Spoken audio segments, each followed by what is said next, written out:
Good morning, everyone, and welcome to the Planning and Development Management Committee today, Wednesday, the 16th of March, 2022. Yes, thank you, everybody, and thank you if there's anybody listening in at home. You're most welcome.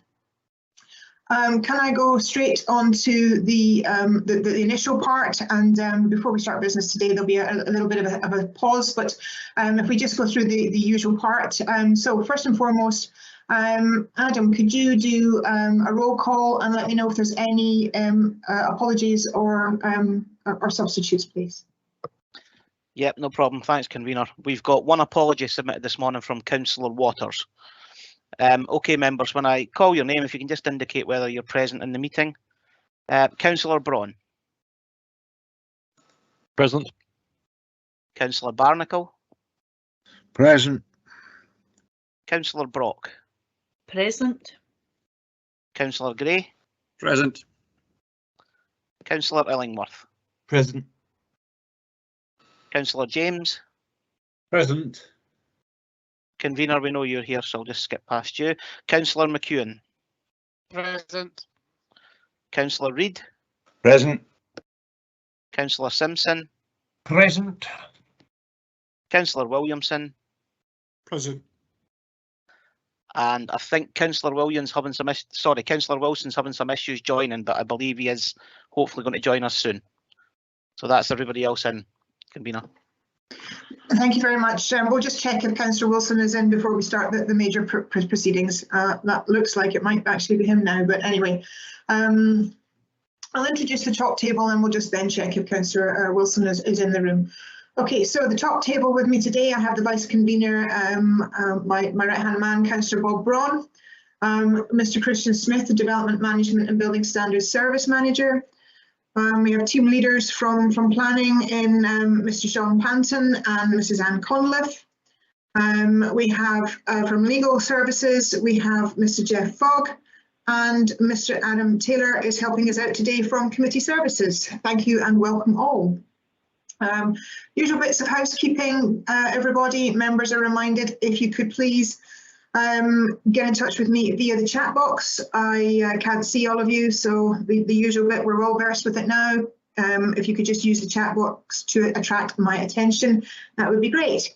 I need to let you know, as usual, that if you lose service in any way at all, or there's any issues with you hearing any of the debate, or anything that's coming forward with us today, it is entirely up to yourself to let us know. Please do so in the chat box. Equally, if you think that you have missed out on too much that you can't take part in any vote, that just again let us know. That would be great. Other than that, we'll proceed. And that's great. So, declarations of interest. Do any members have any declarations of interest regarding the proceedings in front of us today? If you could let me know by a DI in the chat box, that would be fantastic. I'll give it a moment just for any satellite delays, but I'm assuming that there'll be none coming forward. Thank you. I'll take it that there is no declarations of interest. Deputations. We have deputations in front of us today, and is the committee in agreement that we can hear them? Agreed. Thank you very much indeed. And last point, minutes of the previous meeting, the Planning and Development Management Committee from the 16th of February. Do I have your agreement that they are a true and accurate reflection of the committee? Agreed. Thank you very much. Agreed. Thank you indeed. Okay, so before we go on to today's proceedings, and I'm sorry, I know you're going to hate this, but it would be wrong of me not to say a few words. Committee today, we are seeing another member of the team leave us. I'm really sorry to say that Anne Conliffe is retiring, and today will be her last Planning and Development Management Committee. Anne started as a trainee planner with Perth and Kinross back on the 1st of August 1985. I can only assume she was an infant prodigy who rapidly advanced through school and university to take on the position. After doing a couple of years, Anne moved to Dundee City Council, 3 years later to be precise, to take on the role of planning officer. But I can only assume she missed us all so much because she returned a couple of years later in 1990. Anne's service and dedication to Perth and Kinross Planning Department has been exceptional over 32 years or 35 years if you ignore the couple of years in Dundee. And in that time, she has excelled, holding positions of planner, applications team leader, and interim development quality manager, expertly steering the team through in between managers. On a personal note, Anne, your quiet, calm counsel has been most valuable to me. And I'm grateful for all your support and help that you've given me as convener of planning and development, mainly because you're probably the only one that seems to know when I'm joking. And I'm not 100% sure that whether the smile that you've just given me right now is either one of humour or pity. Either way, I thank you. So on behalf of all the committee, thank you very much indeed for your years of service. And I sincerely, and I'm sure we all do, wish you the best for whatever the future holds. Thank you. Thank you, convener. I wonder if is it possible for me to just say a few words in reply? I would be happy for you to do so. Thank you. Okay. Well, first of all, thank you very much, convener, for those very kind words. I have been an employee of Perth and Kinross for quite considerable time, as you pointed out. And I've been attending Planning and Development Management Committee, which was formerly the Development Management Committee, since I became a team leader in 2007. I've worked alongside many councillors in that time over the last 15 years, as well as working with several conveners. And I've been extremely fortunate to have worked with excellent conveners, yourself, convener, for the last administration, and two previous conveners who are currently members of this committee, Councillor Willie Wilson and Councillor Tom Gray. And I must thank all three of you for the excellent working arrangement that we had during your convenerships. Each convenership was different, but particularly during Willie and Tom's convenership, monthly site visits was the order of the day, and I have many fond memories of coffee shops on the way. I know for all members the last 2 years of virtual committees has had its challenges, and certainly from an officer point of view it has too. However, I believe that we've continued to make sound decisions in these challenging times, and I'm grateful to all members for your role in achieving that. For all members, I appreciate we're coming close to the local council elections, so for those members who are seeking re-election, I wish you well in that endeavour, and for those who are choosing not to stand again, I wish you well in whatever you choose to do in the future. Thank you, convener. Thank you very much, Anne. That was lovely. Thank you. I'm not sure, I'm not seeing if anybody else wanted to say a quick word. I'm happy for that to happen. If not, then we'll happily go on to the proceedings. It's a little bit unsure if you wanted to say anything at this point, so I just thought I would pause a little and see if anyone did. No, you're okay, Anne. You don't have to be put through it again. You're fine. Thank you very much indeed for that and for all your years of service. And we will now rapidly move on to today's applications and get on with the job. Okay, so the first application in front of us today is the erection of a replacement school.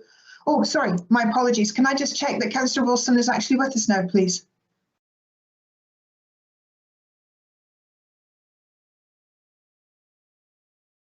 He's not been able to join us yet, convener. Apparently there is some internet issues in his street, so he may have to join us by telephone. But IT are currently working on that with him at the moment. Okay, thank you. Councillor Simpson, you have a comment to make. Yes, if I may, convener, given the nature of item 5.1 and Councillor Wilson's involvement in this over the last 40 years, would it be possible to vary the agenda this morning to give Councillor Wilson's IT a chance to catch up with the rest of us?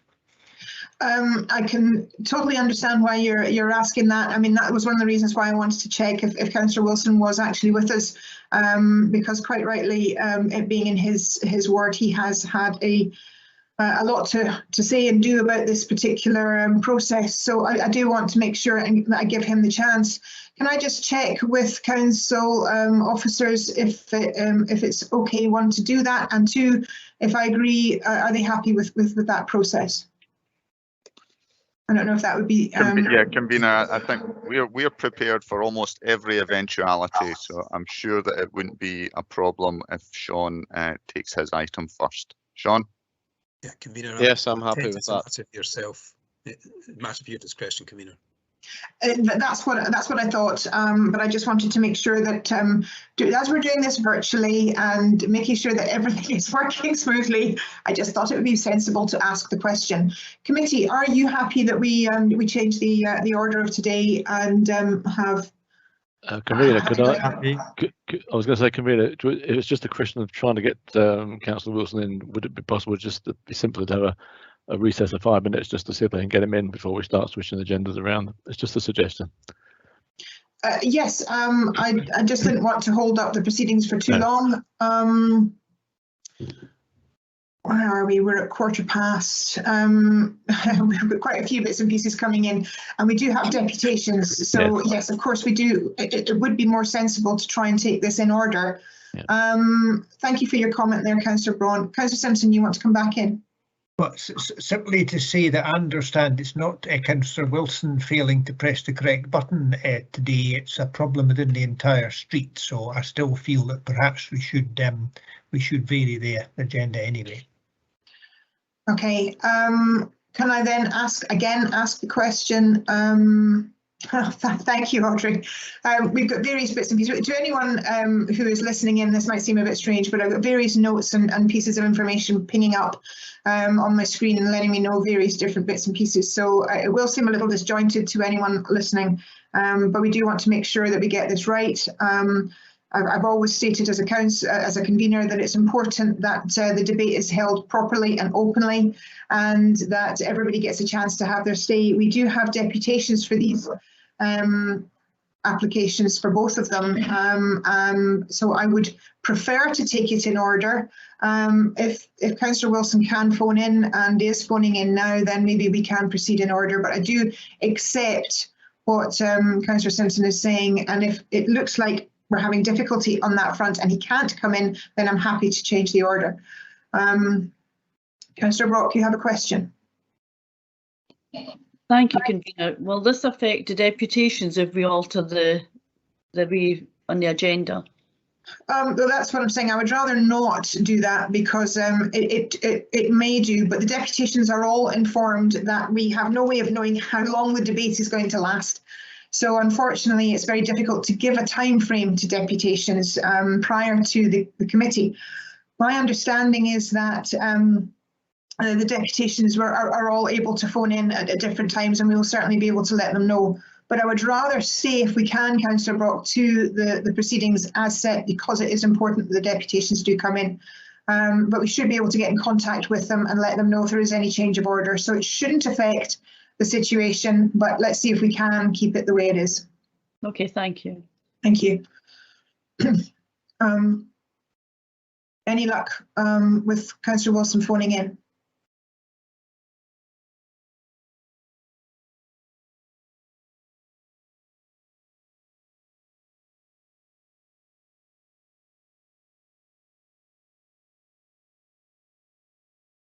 Hi, it's Lee from the IT. He just hung up on me to dial in, so I'm hoping he should be any time now. Thank you, Lee.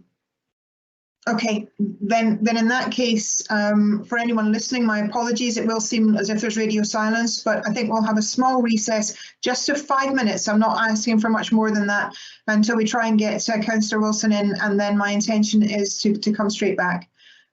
So if you could just put your, we'll stay live, but if you could just put your cameras and mics off, please, committee. We'll be back here at 20 past, ready to start. Thank you.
Okay, I make that 20 past. Hopefully everybody is still here. If they could put their cameras back on. Thank you very much, everybody, for waiting that extra 5 minutes. Can I just ask if Councillor Wilson has managed to attend the meeting?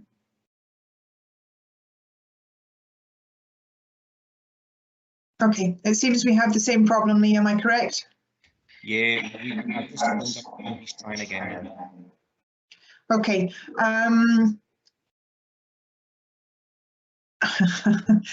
Sorry, okay. Again, apologies. It's amazing the little messages that keep popping up.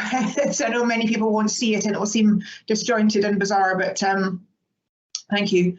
Okay, my intention then is to change the order. Can I ask our lovely IT guys to get in touch with the deputations, please, and just make sure that we've got this right. I'm not 100% sure if the phone call coming in is Councillor Wilson or whether it's one of the... Okay.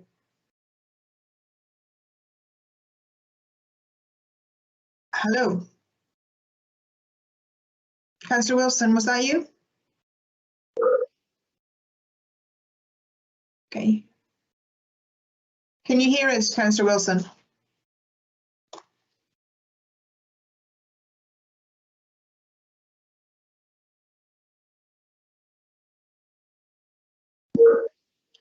Yes, I was just about to do that. Thank you, Audrey. Can you *6, please, Councillor Wilson? That will unmute the phone.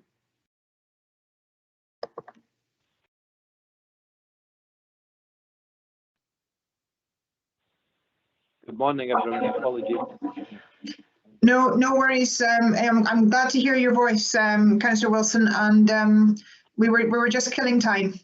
So I'm glad you're here, and thank you very much for putting in the extra effort to join the committee.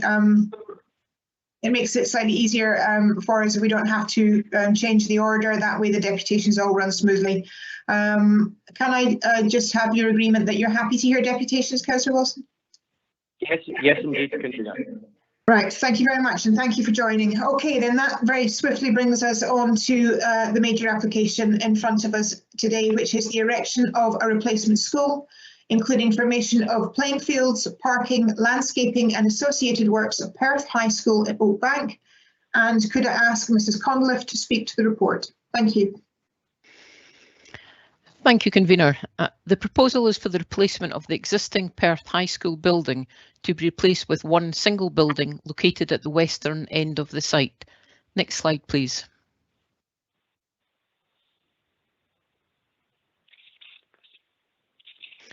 This aerial photo shows a location of the Perth High School site with Oakbank Primary School immediately to the east, with Perth Academy beyond Ferries Road further to the east.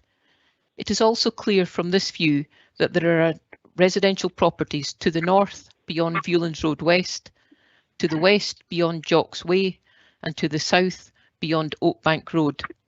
Viewlands Road West and Oakbank Road are clearly marked on this slide, and I will be referring to both of those roads in the next few slides. Next slide, please. This is the proposed layout for the development, and the proposed new school is a white rectangular form to the west of the site.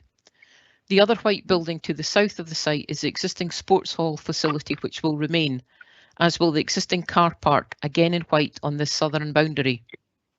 A multi-user games area, MUGA, exists where the new school will be built, and a replacement MUGA will eventually be located in the centre of the site, marked in grey on this plan.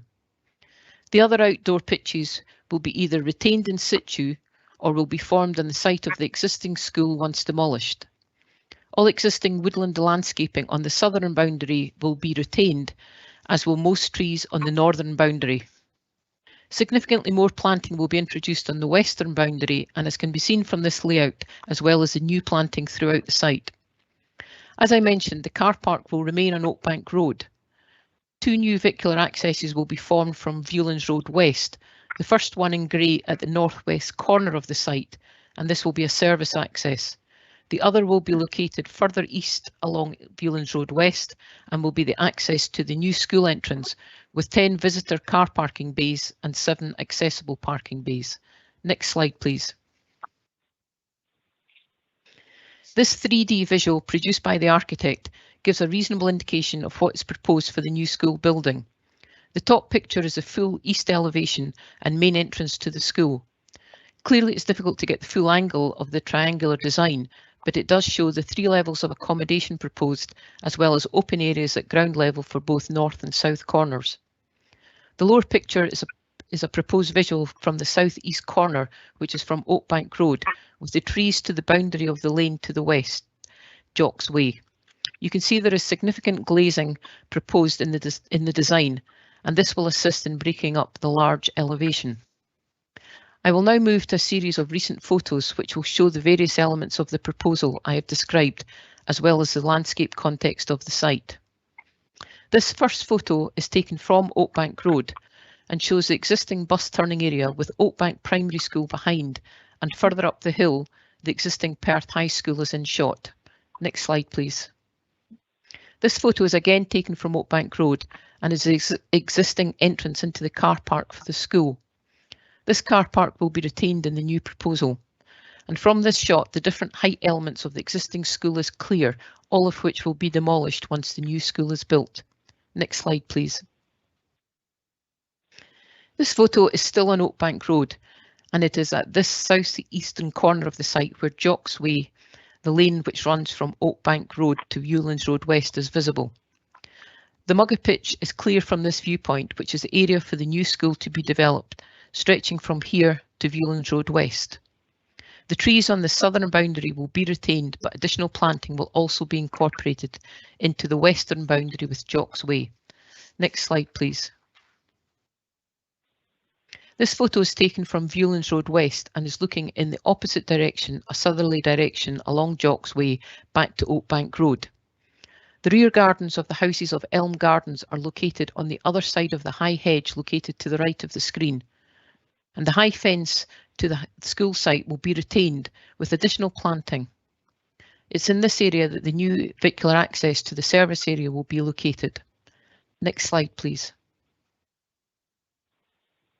This final photo is taken from Viewlands Road West and is the approximate location for the new vehicular access into the site for the main entrance to the school. It is located between 2 groups of existing trees, both of which will be retained. The differing levels of the site is clear from this slide and shows existing outdoor sports pitches both in this shot and to the left of the photo, which will be retained whilst construction work is undertaken. This will retain some outdoor sports facilities for the school, but the main new pitches, including the Mugga, will need to wait until the existing school is demolished. Next slide, please. Thank you, Convener. That concludes the presentation, and we're now back to the site layout plan. Thank you very much, Mrs. Conlon, for the presentation. We do have here for a deputation, but it's not it's just to answer questions. My apologies, I'm jumping between screens. We have with us here Mr. Kevin Cooper, who's the agent. He's not actually wanting to speak, but he is here to answer any questions from members. So may I open up to questions if they wish to do so of Mr. Kevin Cooper. I'm going to go straight to Councillor Wilson first, just because he can't use any chat functions or whatever. But Councillor Wilson, do you have any questions for Mr. Cooper?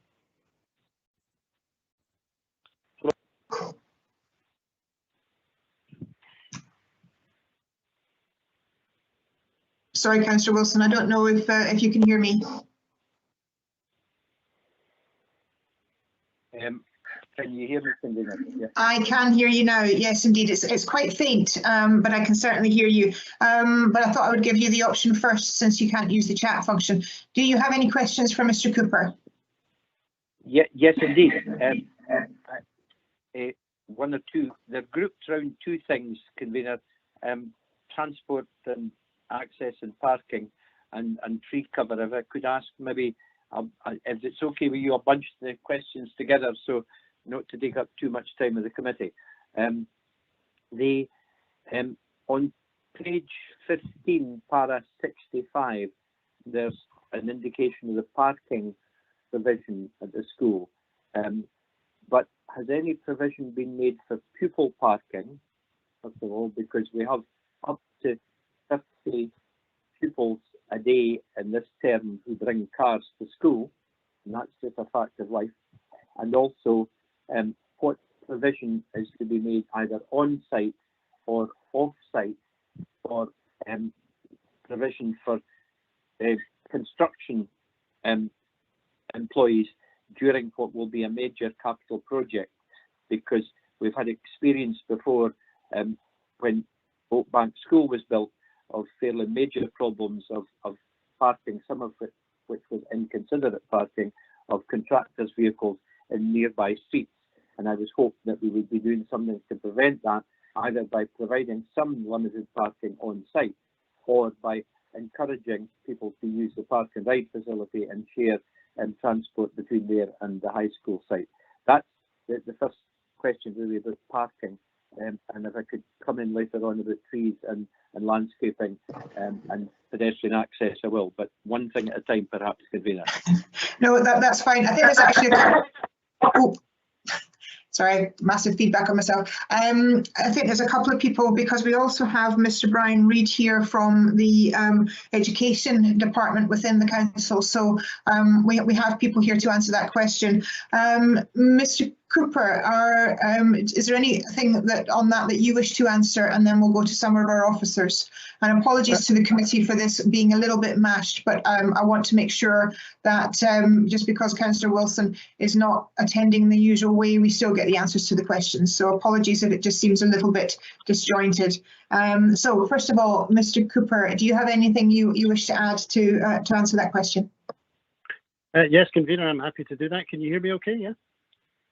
Yes, thank you very much. Yeah. Great. Yeah. Okay. Well, so first of all, in terms of the car parking provision, we have 117 car parking bays overall, 10 for visitors, 9 are accessible, 7 motorcycles, and a significant cycle provision as well. Now, there's also 7 electrical vehicle charging points. So the strategy for the parking arrangements on the site is that we obviously reuse the existing one that is there, but I've also supplemented it with additional parking up at the top end of the site, immediately adjacent to the building. So we have increased the provision that is currently on site, and there's various sort of regulations and standards that we work to achieve that. In terms of during construction, there'll be a contractor's construction method statement, which from memory I think is conditioned, Convener, that we'll need to explain exactly how the process of construction will operate and where the compound will be, and I imagine that will include a degree of parking on site. But inevitably, when it comes to constructing the building, there will be a bit of disruption. I'm sure the contractor will obviously do his best to minimise that. So overall, in terms of car parking, there's definitely an increase from what is there currently. And so I think, overall, it's an improvement. I don't know if that answers the question, Councillor Wilson. Mr. Reid, Brian, they wish to add to that, actually. Yeah, just in relation to Councillor Wilson's point as pupil parking, I know that has been an issue in the area so far, something he's spoken to us about before. We have increased visitors parking, as Kevin has just said. It really then does become a management issue with regards to how that's managed for pupils parking, staff parking, etc. We obviously got a new head teacher up there as well, Martin, and also a new school gives a chance to look at culture and how it's operated, but I couldn't really speak to exactly how the head teacher wished to operate is car parking from that perspective. And Okay. so just regards to the compound parking as well, just to add to what Kevin, yeah, it's kind of a very large area. What is effectively the current rugby pitch that you'll know as on the site? A very large proportion of that will be taken over by car parking, and then as I think was alluded to there as well, we are looking at how we can operate a park and ride scheme from elsewhere, as well as something we're doing on other sites and have done previously in this area as well, with car sharing schemes, minibuses operating from larger car parks and so forth. So we are aware of the limited parking in the area, so that's something very much we're trying to address as well. Okay, Councillor Wilson, it was a few questions in there. Maybe if Mr. McLean would like to come in as well, if he's got anything that could be added to that. Thank you, convener. Really, I don't have much more to add to what already has been said by Kevin and by Brian there. In terms of conditioning, we do have condition 8, which is for the construction management plan, and then within that I would hope to see a compound or how the parking is going to be managed for the site. So I would certainly say that we have covered that off in terms of conditioned. So hopefully when that comes in, that can be reviewed, and if we need to consult with Councillor Wilson on that, we can do. Thank you, Councillor Wilson. I'm hopeful that that answered all your questions regarding parking. Is there anything you want clarity on? Just what I think these estimates are optimistic given the number of staff that will be on site during the main part of this contract, convener. I'm pleased there's to be a condition, but I hope we can beef it up as much as possible in relation to. We're not going to be able to accommodate all the parking of contractors' vehicles on site. That's quite clear.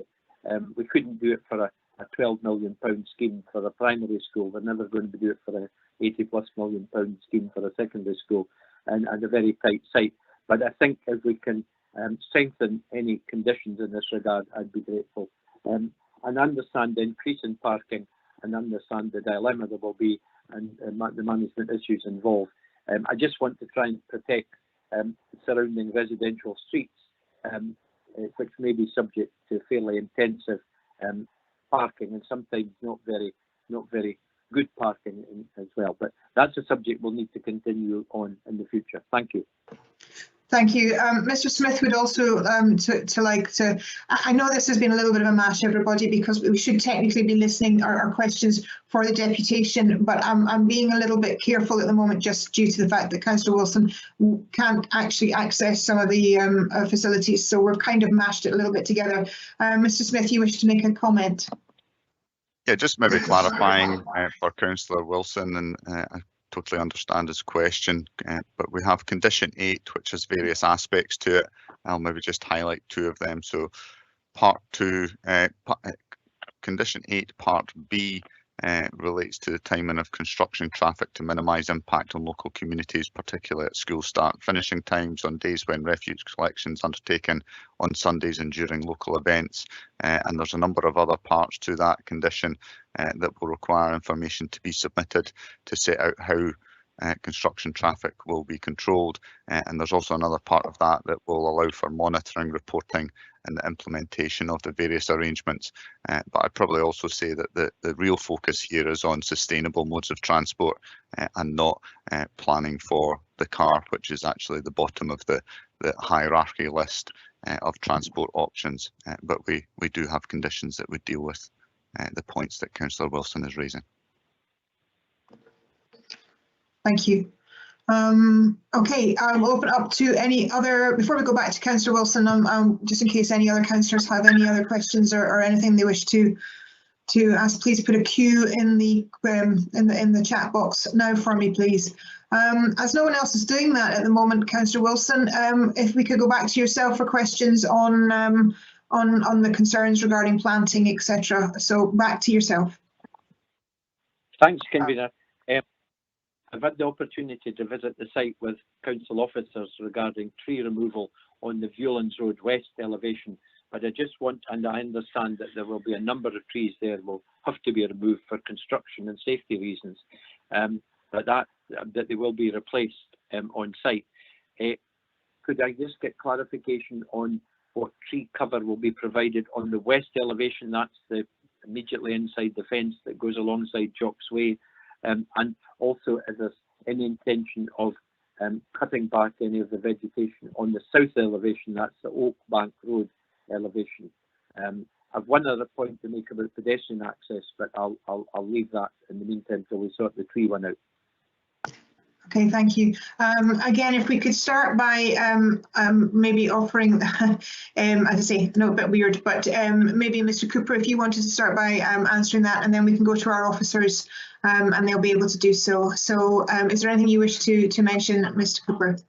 Yeah, yes, convener, that's fine. I guess our starting point on any site is to retain, if we've got some really interesting features like existing trees, then our starting point is always, without exception, to try and retain those. And that's certainly been the approach on this site. Now, it's obviously a complex site, it's a multi-level site. That will require various new levels to be, stepped down the site as we, create the final layout. That unfortunately means that some trees, have to go. But as you'll see from the site plan, we are indicating additional, keep those trees that we can. And I know our landscape architect colleagues have tried their very best to maximise the retention of as many trees as possible. We've then supplemented that with additional trees, which you can see in the sort of lighter shading, and then there's also sort of ground cover as well. So we're effectively sort of bolstering the landscaped edges of the site, and that's something we discussed with your colleagues in planning as well. And the existing trees on the south side of the building, essentially there'll be a little bit of management of those, but really, we want to try and keep those the same. They're quite good in giving, they're obviously an attractive feature at the moment, but they also help to provide a degree of, shade to the building in terms of, controlling any or helping to control any heat gain and so on. So basically, if there are any attractive features like trees, then our view is that we try and keep them. And hopefully you can see from the overall site plan that we've supplemented that with additional planting, not just on the edges, but in the middle of the site as well, so that in 5-10 years time, I would hope the site would be, well, I think it'll be attractive from when it's finished, but as the planting matures, I think you would get a very attractive overall site. Brian, I don't know if you want to add to that. Yeah, certainly. No, I think that covers most of it, Kevin. Also, I know Councillor Wilson was asking us recently about as well, and the number count, Councillor Wilson. We are at, I think there's around 128 new trees planted, and there's around 70 or so removed, a lot of which are very small and kind of not very mature trees at all. As we looked at on the site with regards to Jocks Way, yeah, the majority are retained at Jocks Way. There's a couple that moved just with regards to some drainage adjustments and so forth, but in the majority of that screen, that very mature screen at Jocks Way is maintained. So really visually that aspect of Jocks Way will not change with respect to that. So I think it is quite a positive outcome. We've also got quite for those near the main entrance at the moment to the left, there's a very large mature tree there as well, which we can just see to the top left of the existing car park there, which is retained as well. So we have, I think, any of the trees of significance have all mainly been retrieved. As I say, there'll be around 50 to 60 more trees at the end of the project as well. Thank you. Mrs. Connell, if you also wish to answer the question as well. Yes, thank you, Convener. Just to add a little to what both Mr. Cooper and Mr. Reid have said, in general terms, as many trees as possible are being retained. There is a lot of supplementary planting, and particularly along the western boundary with Jocks Way. And as Mr. Reid just said, the hedge, which is on the other side of the lane, remains as it is in situ, but additional planting will be on the school site. But in response to comments from neighbours, it's not going to be a whole line of trees, but rather done in groups of trees to ensure that we don't have a very narrow lane with high vegetation on either side. So we've looked at that very carefully with the tree officer. So in that area, it would be more groups of trees. So certainly we are very satisfied that there is an excellent landscaping setup produced for this proposed development. Thank you. Councillor Wilson, again, I'm coming back to you because you can't use the chat function, but does that answer your questions, or do you have a supplementary?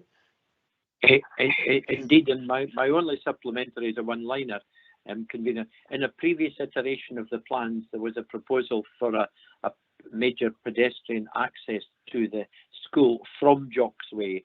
I understand from what I've heard this morning that is not to be the case, but I'd like just a clarification on that the pedestrian access will be maintained from Dewlands Road West and Oak Bank Road only.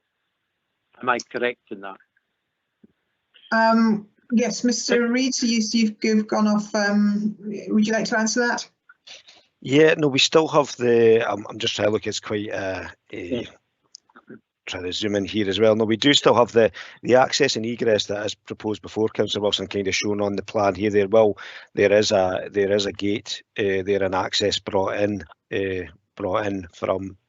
from Jocks Way to the, I think it's the west of the site there, the north and the west. There's access. That's like our external dining and social space just to the bottom left of the drawing there. So, but it is very much a secure zone and a secure fence zone. I've seen some of the comments. It will be locked down, if you like, from the boomerang of the school to the rear. All these gates, that whole area will be locked down from the end of the school day, and that does become a secure site area. So there'll be no access through there out with the pupil hours, but there will be a gate there to allow for pupil access and egress during the day. Okay, thanks, Mr. Reid, and thanks, Convener. I just wanted to clarify that, because at one point there was to be no access, then there was to be access, and then there's obviously a gated access that can be controlled by the school management, which I think is important. I thank you very much indeed for your forbearance for answering all these questions. I'm very grateful. That's what we want to get as much of these questions aired as possible. And I will repeat again to other councillors, if you have any questions regarding this, is a major application. We have been trying very hard to get this brought forward as quickly as possible. It has been on the plans for some time. So if any other councillors have some questions or queries that they wish to ask, please put a queue or even a comment, or well, questions at the moment into the box for me. Councillor Wilson, again, there's nothing else. Oh, sorry, I'm lying. My apologies, Councillor Wilson. If you wouldn't mind waiting, we'll go to Councillor Illingworth now for his question. Yeah, for nearly 50 years now, S1s coming to the school have been told that there's a swimming pool on level 4. Will the new school have such a feature? No. Mr. Reid. Sorry. No, certainly not. There will be not. No, okay. Be no swimming pools on site, and very much improved drainage and improved roof quality, etc. So yes, we're quite confident.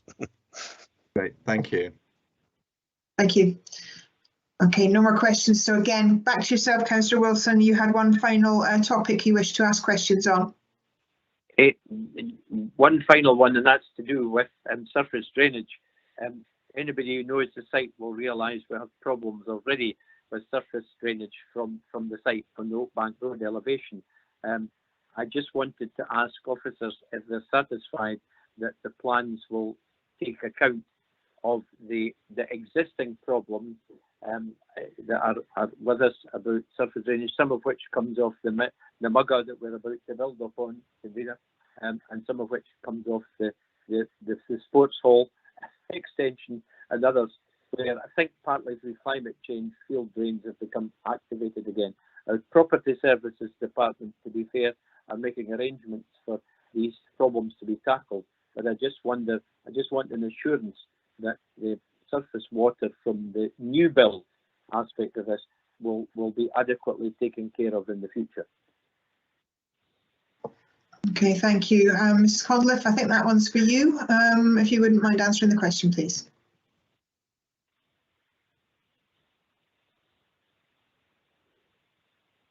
Thank you, Convener, and thank you, Councillor Wilson.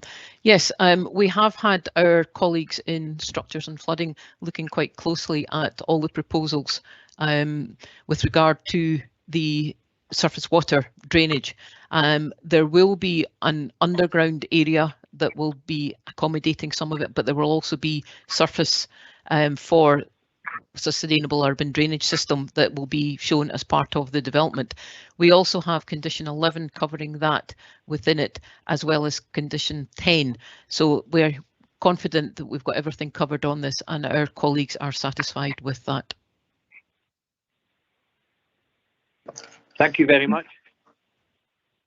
Thank you, Councillor Wilson. And I know that was a little bit bizarre doing that there, but I wanted to make sure these questions were all aired. Councillors, do you have any further questions for not only Mr. Cooper, but also for officers? Because, as I say, it was a bit of a mashup there, but I wanted to make sure that that was done. No further questions are coming forward. So I'm going to move forward to moving the paper, which I am more than delighted to do.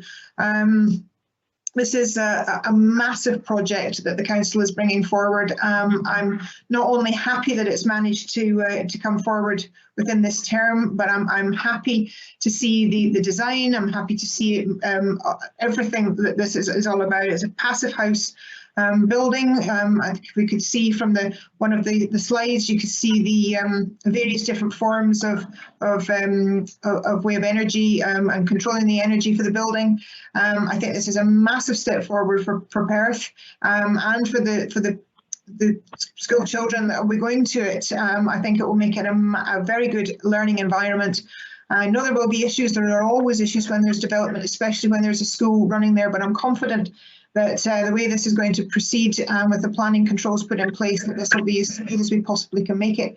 And I'm delighted to see this coming forward. There's no planning reason not to, so I'm happy to move this, this report. Do I have a seconder?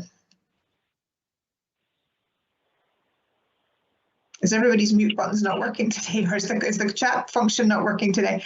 Oh, we now have a raft of people. Thank you. Councillor Braun, you're first in to second. It's all a honor, but Councillor Braun, over to you. Right, I'm sorry. It's we seem to have problems this end with the internet as well, and it seems to be very slow moving. But happy to second this for you. This is an important development for Perth. As you said, it's a passive house development, which will obviously improve energy efficiency. This has been on the cards for some time. Certainly, it's been something we've been planning in this administration. So I'm happy to second on this occasion. Convener. Thank you, Councillor Braun. I saw that Councillor Gray and Councillor Illingworth both had coming into second, so I'm going to offer them a chance to either come forward with an amendment or a comment. Let me just ask first and foremost, is there an amendment to this this paper? No. Then in that case, comments. Councillor Gray, then Councillor Illingworth. Thank you, Governor. Yep, it's been a long time coming, and I'm sure, like everyone else, we are looking forward to this passive house, futuristic design and structure coming forward, and I await the completion date. Thank you. Thank you. Councillor Illingworth, would you wish to make a comment? Yeah, my own children received an extremely good education in the old building, and I'm sure future generations of school children will appreciate the education that they will receive in the new building. I'm very much in favour of this new building. Thank you. Again, I'm going to go to Councillor Wilson purely because he can't use the chat function. Do you have a comment to make? If not, I'm happy to move on. Thanks, Convener. I'll be as brief as other folk. The minute Oakbank Primary School was finished, I started asking about a new Perth High School, and I'm delighted that we've got to this stage. Of course, it will make major changes. It will affect residents locally because the building's going to be moving nearer them. But we will, on the one hand, the sports pitch evening noise will disappear eventually and be moved into the main part of the site. It's a huge development and a major step forward, and I think it can only enhance the learning offer at Perth High School, which is already excellent, where we can get into a new building fit for this century, and I very much welcome the plans going ahead. Thank you. Thank you, Councillor Wilson. Okay, there are no more comments or points coming forward on the chat box, so thank you very much indeed. We'll move on to the next application. Okay, so the next application in front of us is a change of use from agricultural land to equestrian business and dog exercise area, comprising of outdoor riding arena, tack livery, shelters and tack rooms, office/toilet block, access track, car parking, fencing and floodlighting, siting of a mobile home which is temporary, and associated works and land northwest of number 2 Blair Fodle Farm Cottage, Bennerty Road in Kelty. And I'd like to ask Mr. Panton to speak to the report. Thank you. Thank you for the introduction, Convener. And just to quickly echo what you said at the start of meeting, on behalf of Development Management, we would all like to wish Anne Conliffe a very long, healthy and happy retirement. You'll be a tremendous loss for us all. So now moving on to the application. As seen from the description, the proposal is for various changes to the land northeast of 2 Blairfordell Farm Cottage, Bernardi Road, Kelty. The site was historically used for coal mining operations and has since been reinstated to an area of grassland. Next slide, please.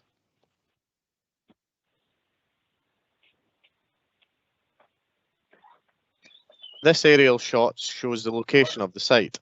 The village of Kelty Bridge is to the bottom left, and cutting through the middle of the image is the B996, where you can see the access from the site is taken from. You will note the existing residential receptors to the immediate east and southwest of the site. Some of the buildings to the southwest form part of the former Blairfordell Farm and are Category C listed. Next slide, please. Here we have the proposed site plan. To the left of the site, the large, almost C-shaped section forms the grazing and paddock area, where a shelter building is also proposed. This grazing and paddock area is surrounded by an area for tracked livery. To the immediate right of this part of the development, you will see the proposed secure dog exercise field, which is approximately 1.8 acres. To the right of this again, you will see the proposed access track, which leads to a parking area. At the parking area, there is a small office and toilet unit proposed. To the north of this, there is an outdoor illuminated arena. Finally, to the northeastern corner of the site, you will see another grazing area with a further tack room and shelter. There is also a temporary mobile home proposed in this location, and I would place emphasis on the word temporary. Just to the south of the temporary mobile home, you will see an indicative footprint of a future dwelling. Please note that this is indicative only and no dwelling house is proposed as part of this current application. Any proposal for a dwelling house on this site would be subject to a separate planning application and would be assessed accordingly. A dwelling house in this location would primarily be assessed against Policy 19, housing in the countryside. At present, there would unlikely be support for a dwelling house in this location under Policy 19. However, as previously stated, this would be subject to a separate planning application and is not a consideration for this application. I will now move to a series of recent photos which will show various elements of the proposal I have described, as well as the landscape context of the site. This first photograph shows part of the site when viewed looking northeast towards the tree belt. You can also see Bernardi Hill to the left. The proposal would be located to the left of the fence. You will see the grassland and the sloping nature of the site at present. Next slide, please. This next photo is taken from the approximate location of the proposed site access. In this image, the site is a ploughed field. The proposed access track will run almost adjacent to this fence. Next slide, please. This next photo is taken from the site looking back towards the access point. Please note that this photograph was taken at a different time of the year from the last image, so the field which was a ploughed field in the last shot is now the grassland area immediately before the fence. Next slide, please. This photo is taken looking in a westerly direction towards the existing storage buildings on the neighbouring site. This area is approximately where the grazing and paddock area and associated shelter will be located. Next slide, please. This next image shows the existing building group at Blairfordell, which immediately joins the site to the southwest. Beyond these dwellings, you will see the villages of Kelty Bridge and Maryborough in the background. Next slide, please. This photo steps slightly further back and downhill from the last image. Again, you can see the building grouping which adjoins the site in the background. Next slide, please. This last photograph shows you the field to the immediate south of the site, which does not form part of this application. This field acts as a buffer with the residential receptors to the southeast. The site under question from this application is located on this side of the fence. Thank you, Convener. That concludes the presentation, and we will now return to the site layout. Thank you, Mr. Panton, for your speaking to the report. We have a deputation to hear on this application. So I believe we have Mr. Gordon Anderson, and I'm sorry, I don't know if it's Mrs. or Ms. or Miss Catherine Patterson here to make a deputation. Can you hear me both?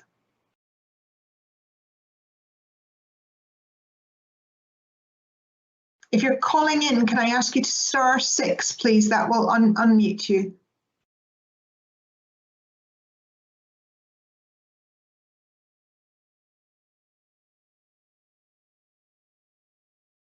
Hello, do we have Mr. Anderson and Ms. Patterson on?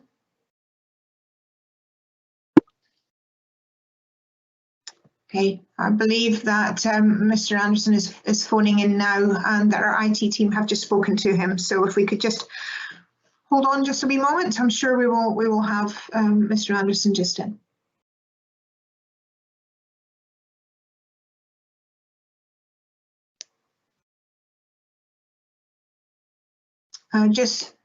I know the last time it was a little bit strange because it was only for answering questions. This time I will follow procedures exactly, and we will have the 10-minute deputation from Mr. Anderson and Ms. Patterson, and then we'll open it up to questions, and it will follow as standing orders. Mr. Anderson, are you? Can you hear me?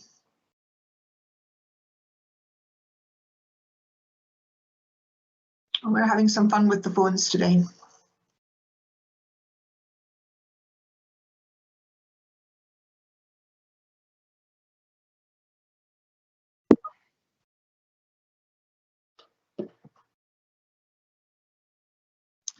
It looks like we have someone coming in now.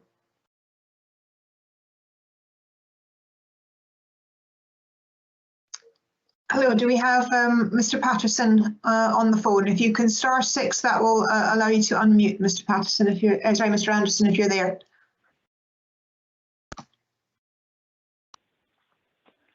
Hello, Mr. Catherine Patterson's on the line.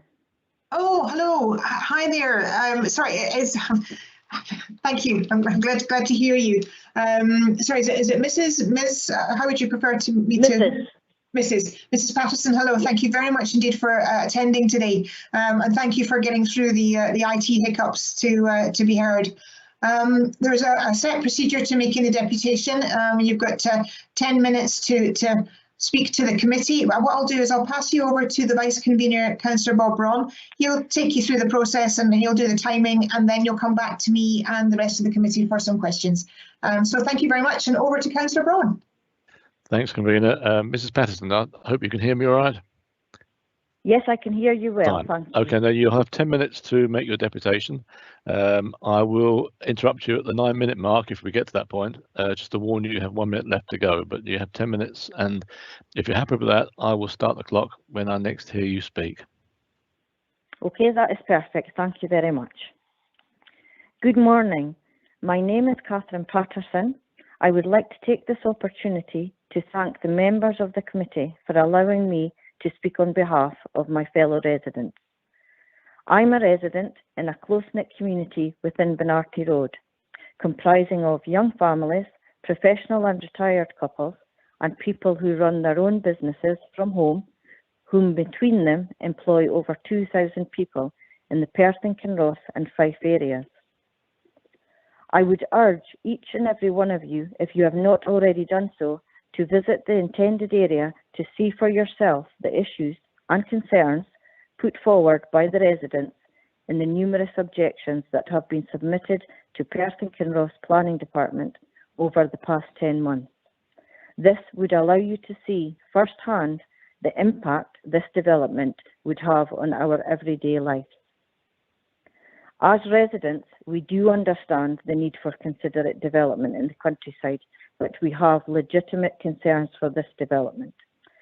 There is a free dog exercise area less than a mile up the road, plus the whole of Lochore Meadows to exercise your dogs for free. We feel another would be surplus to requirements in this area. The livery will increase unneeded heavy traffic as there are numerous livery providers in the area. We also question the practicality of having barking dogs alongside horses. There are 30 objections in total from 21 addresses, plus one from Cleash and Blerardin Community Council submitted to Perth and Kinross Planning. This equates to 84% of the households in this area have objected to this planning application. It is important to mention that this is the second time a planning application has been submitted by the applicants. The first one being on the 16th of April 2021, which received 20 objections from 16 addresses, plus one from the Kinross Civic Trust and one from Cleash and Blerardin Community Council. At that point, 80% of the residents objected to the application. During the first application, the applicants put letters through all the residents' doors stating that they were moving from Edinburgh to the country, firstly and most importantly, to be able to have their 2 horses in their back garden, and the thought of having them on their own land has been the driving force of them moving to the countryside. This application was officially withdrawn on the 27th of October, and a new application submitted on the 16th of November 2021. When I called the planning department to query why the original application had been withdrawn, I was told that certain boundary lines were incorrect in the first submission, so it had to be withdrawn and a new application submitted. I questioned why not just submit amended drawings. I was also informed during the same conversation that as this was a new planning application, we could not make reference to the letter the applicants put through the resident doors previously in our new objections. We do not have a problem with the applicants moving to the countryside, as this was once our dream too. However, our objection is the way it is being done. During the past 5 years, one of the building companies that have already built 3 houses on Bernardi Road has had numerous applications refused, resulting in an unsightly looking building site which has become a dumping ground which attracts kids on a daily basis at the end of our hamlet of houses. Would the applicants not consider buying one of those plots suitable for house building?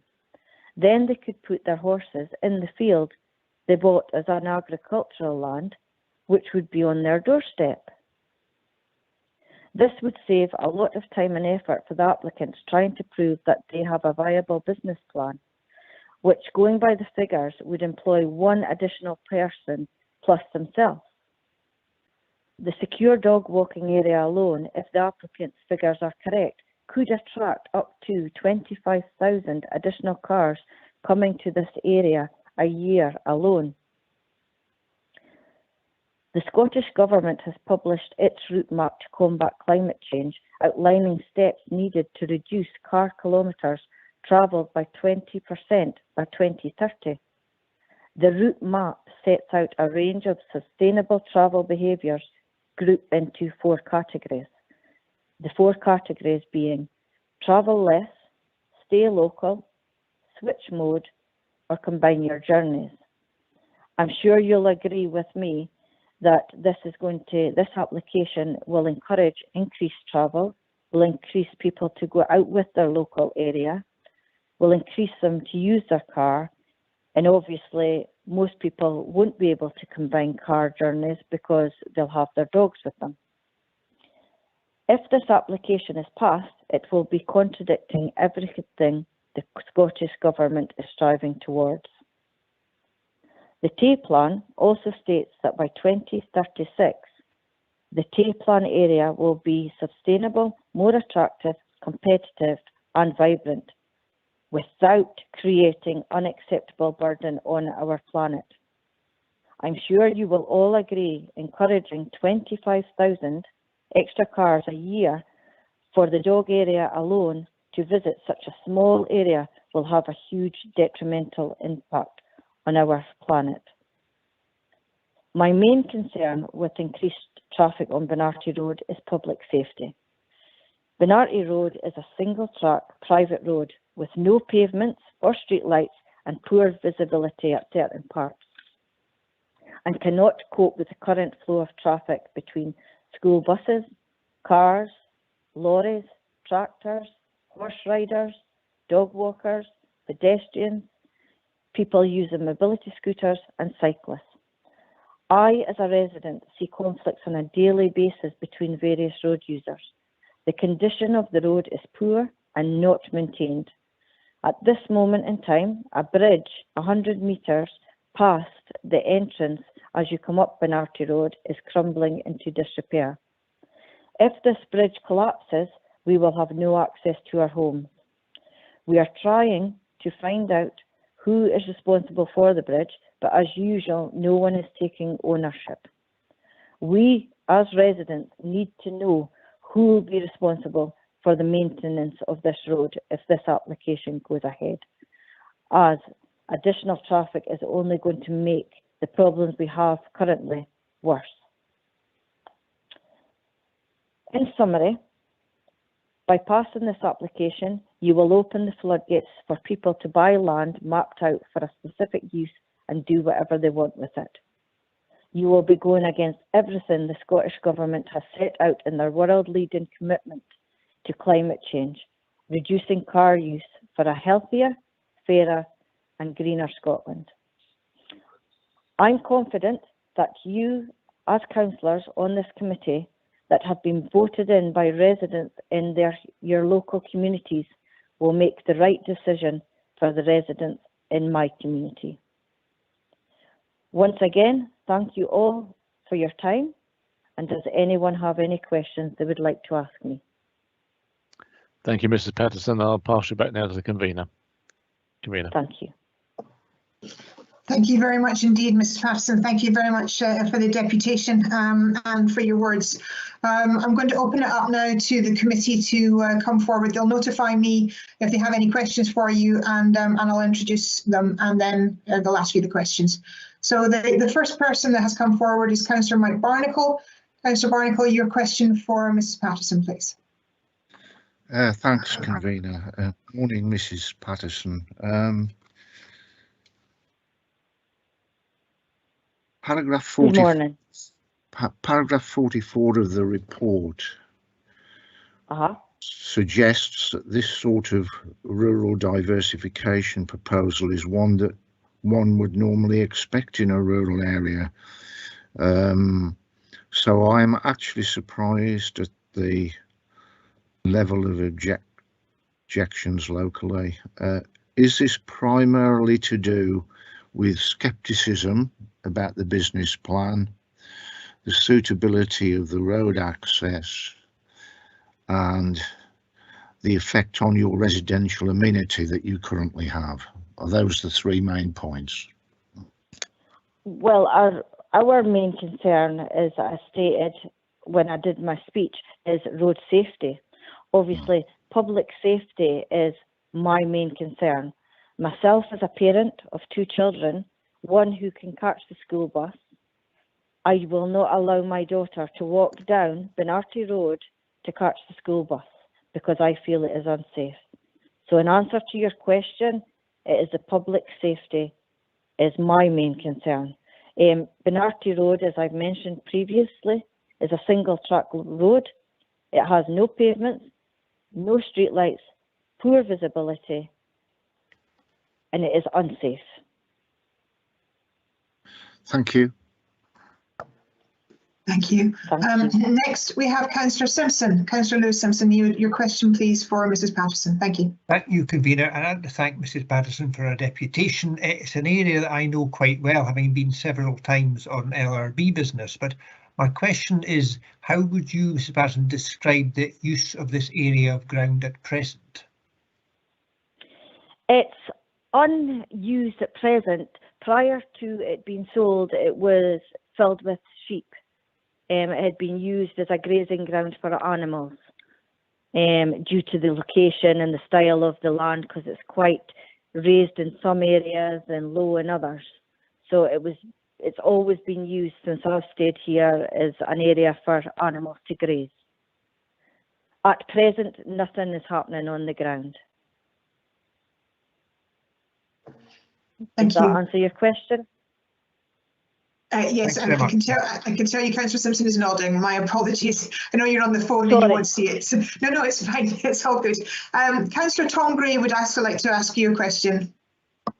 Okay. Thank you, Convener, and thank you, Mrs. Patterson, for your contribution to this debate. You're very concerned for the area. Have you been in the area for long? I've been in this area for over 7 years. Right, In okay. my current house for 4 years. So I'm not going to lie, I don't know everything about the area. I don't feel that's a benefit, knowing everything about the area. I can tell you the area as it is just now, and it's very unsafe. Okay.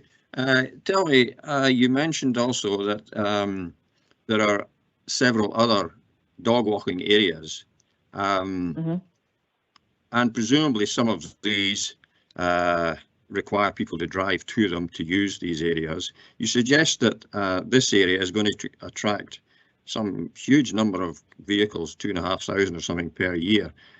They can't be everywhere, surely. Dog walkers cannot be both at this site and at the other sites at the same time. I really don't understand why this is going to attract more traffic, which isn't already using the area, whether it be up Bernardi Hill or wherever else.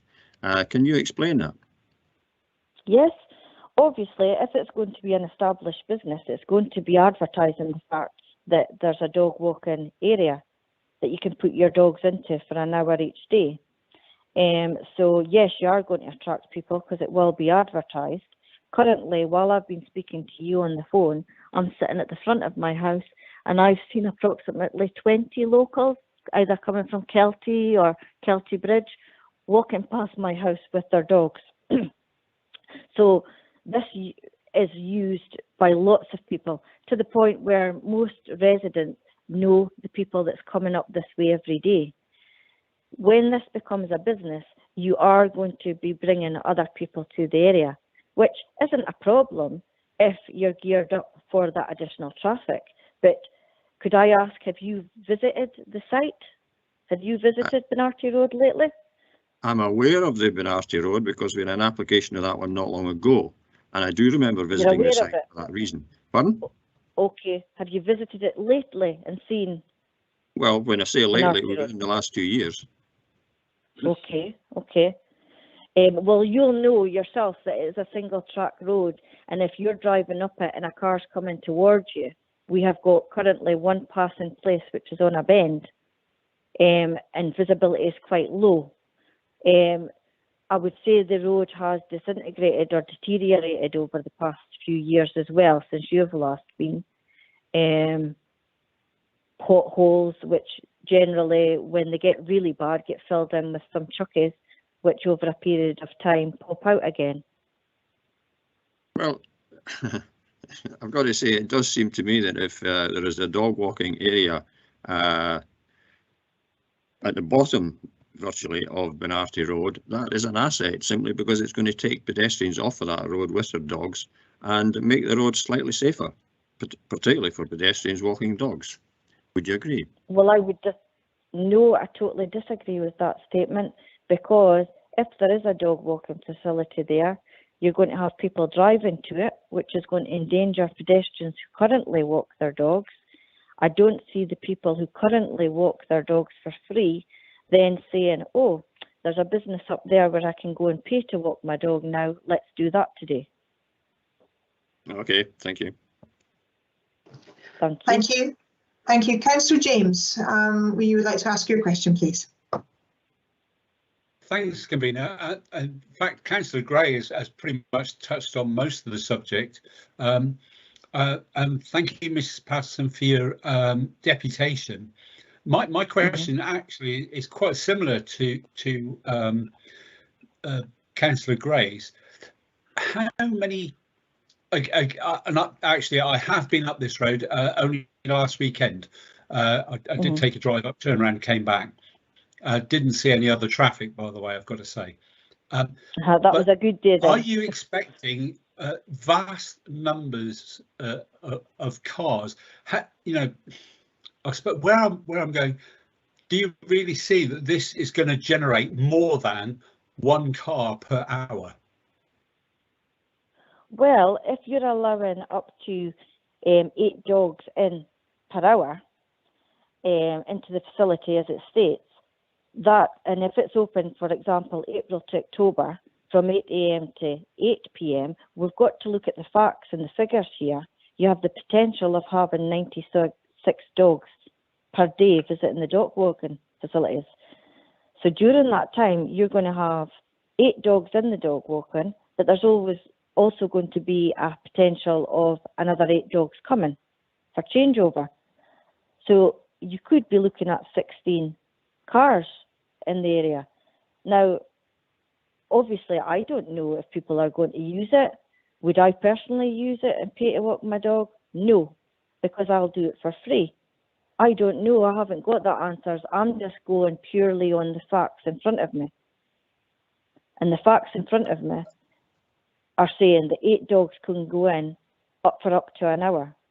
So if you've got 8 dogs in for up to an hour, so you've got 8 cars, bearing in mind, we're just discussing the dog walking area here. Due to time constraints, I didn't even go into mentioning the horses. You've got to remember this is all going to be added to the mix too. You're going to have horse boxes coming in. You're going to have deliveries coming into the site. We haven't even got into that. I just purely picked the dog walking to do my figures on with the time limit I had. I didn't go into how many horses are allowed in the fields and what that could entail. Okay, I totally get where you're coming from, but okay, let's take the horses then. Horses, by the very nature, are put out to graze, and so you're not going to have endless streams of horse boxes to remove them off that land. They're probably there for a good reason because that's where they're kept. So, yeah, if as you say at the moment there's sheep, would it be any different to a farmer removing half his flock of sheep every day to move them around to different grazing? No, I totally agree with you there. The only thing you're going to have is people coming to visit their horses, because I'm sure the people's horses that are in the field, the people will want to visit them. So you will have additional traffic with the horses. Bearing in mind, sheep don't bark. We're going to be subject to up to 96 barking dogs a day, so please bear that in mind when you're taking this into consideration too. Something I didn't feel the need to mention because I thought obviously everyone's going to understand that concern, and I didn't want to go into the noise pollution, etc., etc. Well, sorry, not all dogs bark and not all the time. I actually volunteer for 2 dog rescues, so I don't agree with that point. You know, it's countryside. But anyway, thank you very much for your answers. Thank you. Could I just ask something before you go? Yeah. Do you, as a dog owner myself, when my dogs mix with up to a few other dogs, generally they bark to meet and greet? Would that I don't be a disagree fair with that. comment? I have 5 dogs myself, and yes. Yes. But it's not a constant noise, and you know we're lucky to live in a rural area, and you do expect some sort of animal noise. Are you going to get sheep barring every 5 minutes whenever you get sheep in the field? It's all relative, I suppose. But thank you. Yeah, and thank you for your question. Thank you. Mrs. Patterson, there's no other questions coming forward, but I'd like to ask a question, if I may. You referred a couple of times in your deputation to the Scottish Government's green agenda coming forward and the sustainable transport. But as a council, we also have a Scottish Government planning legislation to work by, and we hold these planning applications up against the same Scottish Government's process regarding planning and development, which is very needed in Scotland and needed to progress. So are you saying in your deputation that the concerns of the green agenda should weigh more heavily than the planning and development concerns that are both given down by the Scottish Government? Don't think that's my place to say. I don't know enough about it, the planning part of it, so I don't think it would be fair to me to comment on that because I don't know enough about it. Is my honest answer to that. I don't think anything's more important in the other, because your job's very important, and I'm sure whoever deals with climate change's job's very important. Everyone's is important, so my honest answer to that is I think they're both the same. They're both as important. Okay, thank you. I appreciate that. So thank you very much. There are no further questions coming forward from the committee. So I really do appreciate you taking the time to come and talk to us. It certainly helps to get a perspective of the people living there. So thank you very much indeed for your time this morning. And we will now move on to the second deputation. Thank you. Thank you. Can I come off the line now? You can. Thank you very much. And if you want to continue listening, that would be great. Thank you. But if you want to hang up and listen, that would be great. Okay. Thank you for your time. Thank you. Thank you. Bye. Okay. Thank you very much indeed. So we now have a second deputation. This is Mr. Derek Scott, I believe, the planning consultant. But I also believe that Francis Strachan-Fryer and Tammy Leask are also there. I'm not sure who's doing the deputation and who's there for questions, but are you online? Can you hear me? Good morning, convener. Yes, I can hear you. Can you hear me? I can indeed. Sorry, who am I speaking to? This is Derek Scott speaking. Hello, Mr. Scott. Thank you very much indeed for coming along today. As I say, there's a very sort of procedural way to do this, so I will pass you over to the Vice Convener, Councillor Braun, who will take you through the process, do the timing, and then you'll come back to me for questions from committee. Thank you. Thank you, Convener. Sorry, unmuting takes time on this one today. I don't know why. Mr. Scott, can you hear me all right? I can indeed, sir. Thank you. Fine. Thank you very much. Now you'll have 10 minutes to make your deputation, and I will, if we get to the 9-minute mark, I will interrupt you and say you have 1 minute left to go, so you know you're running out of time. But if you're happy with that, what I will do is start the clock when I next hear you start to speak. So it's over to you. Good morning, convener, and good morning, councillors, and thank you for the opportunity to make representations to your committee this morning. As introduced, my name is Derek Scott, and I am addressing you in my capacity as a planning consultant acting on behalf of the applicant, Mrs. Tammy Leask, to present our case in support of the proposal and to respond to those objections which have been made in opposition to it. Both our client Tammy and her architectural agent, Francis Strachan-Fryer from Studio East, are available on other lines and will be called upon if required to respond to any questions or points of clarification you might have. The application submitted has sought planning permission for the establishment of a tracked livery facility and a dog exercise park, which will be serviced in the first instance by temporary residential accommodation. In essence, a tracked facility provides a more natural environment for horses and involves the establishment of an informal natural track or fenced-off area on the inner side of the outer circumference of a field or paddock, and is designed to encourage horses to move around more when foraging for food, thus increasing their exercise time and in the process maintaining or reducing weight gain. This is a proven method for reducing the risk of disease in horses, and particularly those horses that are prone to the likes of laminitis, major contributors to which are overeating and lack of movement. The facility, as I have said, aims to create as natural an environment as possible for the enjoyment and benefit of horses. There are no stables, with all horses sheltering communally in a single building as and when they so wish. There is only one tracked livery facility presently existing in Scotland, which is located in North Lanarkshire, although many have been established down south and in Europe in recent years. The dog exercise park is, as the name suggests, an area that will be made available for exercising dogs, the operational details for which have already been outlined to you in the committee report and the planning officer's presentation. In association with the two uses just described, our client is also proposing the erection of temporary residential accommodation. This is essential from the perspectives of animal care, customer care and security. Some objecting parties have advanced the view that the application proposals are simply a means by our client to gain planning permission for the erection of a house in the countryside. I can assure you quite unequivocally that this is not the case.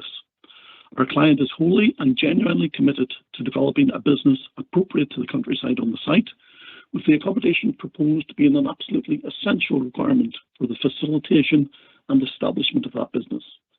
The accommodation is by necessity a 3-bedroom unit and is required to be of that size to accommodate our client, her husband, their 2 children and 2 long-term foster children. As noted in your planning officer's report, the principle of developing a business of the nature proposed in this countryside location is supported by policies in your local development plan, as is the principle of the temporary residential accommodation proposed to support it. In arriving at these conclusions, the officer has clearly given due and appropriate cognizance to the business plan submitted in support of the application, which, in addition to identifying a labour requirement for 3.6 workers, also demonstrates that the business is wholly viable and readily capable of being successful. Some parties have objected to the principle of developing a business on the site, albeit rural-based and requiring a countryside location within which to operate, on the grounds that it will impact on amenity levels that they themselves enjoy from living in the countryside. I would, in immediate response to this, echo some comments made or at least alluded to by a number of you at last month's meeting of this committee, when it was remarked that people who choose to live in the countryside need to be cognizant that there are businesses operating from or could be established in that same countryside, which generate a range of activities that one would not come across in an urban or suburban location. In other words, the countryside has important purposes beyond those associated with providing opportunities to those who wish to live in that countryside, but do not have an operational reason or other requirement for doing so. It has been suggested that the buildings proposed will have an adverse effect on the character and appearance of the landscape. In response to that, I'd have to say that all of the buildings have been very carefully designed to be in keeping with the rural vernacular and are located to the north or back of the site on a flat plateau where they benefit from the rising ground to the rear. That rising ground, which stretches all the way up to Bernardi Hill, provides an excellent setting for these structures, which in my opinion are entirely appropriate for the countryside context within which they have been proposed and are typical of agricultural and equestrian buildings found across the council area. It has also been suggested that the proposals will have an adverse effect on levels of residential amenity presently enjoyed by occupiers of the closest houses to the site, with specific concerns expressed in this regard about noise, odour and light pollution, each of which I will address in turn. The main concerns associated with noise would appear to relate to the proposed dog exercise area. As you're aware, our client has submitted a detailed noise management plan which has met with the approval of your council's Environmental Health Department, outlining various measures to manage the associated risks with this part of the enterprise. We're happy to answer any questions you may have in connection with the operation of that plan. In addition to the measures outlined within it, it is also worth mentioning that the dog exercise area is, at its nearest point, in excess of 100 metres from the nearest dwelling house on Bernardi Road. As far as manure and associated odour issues are concerned, the manure storage area will be located at the rear of the site behind the shelter and store building, which is over 200 metres from the nearest dwelling house. The manure will, at appropriate times of the year, be spread on the land to act as a natural fertiliser, an activity which is a common occurrence in countryside areas and generally of very short duration. As far as light pollution is concerned, the client has proposed the introduction of low-lumen motion-censored lighting around the dog exercise area and around the outdoor riding arena. Given that the operating hours associated with the dog exercise area are from 8 AM to 8 PM between April and October, and from 9 AM to 4 PM between November and March, the use of lighting in this area will be extremely limited. Most of the hours associated with delivery are longer, extending from 6 AM to 8 PM throughout the year. The lights will only be activated when the external riding arena is in use during hours of darkness, which again is considered to be extremely limited and in no way constitutes a nuisance impacting on the residential amenity of property occupiers, the nearest of which is some 130 metres away from that riding arena. The other issue I'd like to address briefly relates to concerns which have been expressed about the increased traffic movements associated with the proposal. Whilst I acknowledge that Bernardi Road acts as an access route to the western side of Lahore Meadows, I do not consider, nor might I add does your Transportation Department, that the increased movements arising from the facility proposed will impact adversely on the safety or carrying capacity of that road, which I would add will also be improved through the introduction of an additional passing place. Some parties have raised concerns about the prospects of large horse boxes using Bernardi Road, transferring horses to and from the facility on a regular basis. As the horses in this facility are unlikely to be of a type that would be involved in regular competition, such movements will be few and far between. Other points are being made by objectors raising concerns about overlooking, loss of privacy, ground conditions, flood risk, and biodiversity impacts. These have been addressed in the committee report, and I'm not proposing to comment on or to respond to them any further at this stage, but we are happy to answer questions on these subjects should you have any. The planning officer, who I must congratulate on writing a very thorough and comprehensive report on this application, has concluded in his assessment that the proposal is in accordance with the development plan and that there are no material considerations which justify departing from that development plan. I haven't heard anything from third parties today or read anything in their submissions which would lead me to arrive at a different conclusion. I think this application has the potential to deliver a wonderful and quite unique facility in this area in Perth and Kinross. And on that note, I would respectfully request that you accept the recommendation presented and grant permission for the proposal as applied for. In the event of planning permission being granted, you have 1 minute, please. Thank you. In the event of planning permission being granted, our client is eager to be a good neighbour and gives her commitment to you today to do what she can to establish good relations with those neighbouring properties. She genuinely hopes that those sentiments will be reciprocated. Thank you for taking the time to listen, and I look forward to answering any questions. Thank you. Thank you, Mr. Scott. I'm going to pass you back to the convener. Thank you. Yes, thank you very much indeed, Councillor Braun, and thank you for your deputation, Mr. Scott. It's now on to questions from councillors, if that's okay. So the first councillor that wanted to speak or ask a question, sorry, was Councillor Gray. So over to you, please, sir. Thank you. Thank you, Convener, and thank you, Mr. Scott, for a very fulsome coverage of the application. You finished near the end on the issue of the Bernardi Road. I see on the outline of the site a red line and includes part of Bernardi Road, and we keep hearing it's a private road. Could you explain the applicant's interest in this road? Do they own a section of the road, or how do they get the right to use that road for this business? Can you explain that, please? It is you are correct. The Bernardi Road is a private road. It is my understanding that a client enjoys a right of access over that road and therefore benefits from the necessary requirements to access the site. Right, thank you. And the proposed lay-by, as it were, or passing place, is this being agreed with the actual road ownership? The lay-by is proposed on part of the site that our client owns on the edge of the road. So yes, they have the ability to form that lay-by. Right. So yeah, where does the ownership of the site end? Because at the moment the red line's on the southern side of the road as opposed to the application site being in the northern side of the road. Yes, you will have heard earlier a reference to the previous application being withdrawn due to the Bernardi Road not being included within the application site.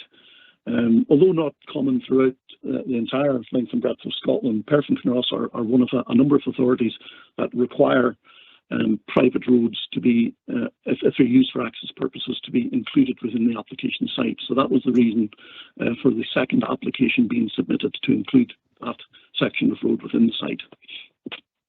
Okay, just clarifying that the applicant has full authority to create a lay-by there. Do they have any authority to create any more than one lay-by? Should it be such a busy road as is required? In theory, yes, but they've tried to propose the position of this particular lay-by in a location that would minimise tree loss. Yes, any other desire to have an additional passing place would necessitate the loss of some trees. There obviously is the lay-bys proposed, but the road entrance into the site will act as in effect a passing place as well. So you will have two passing places along that stretch of road. Okay, I appreciate that. Right, thank you very much.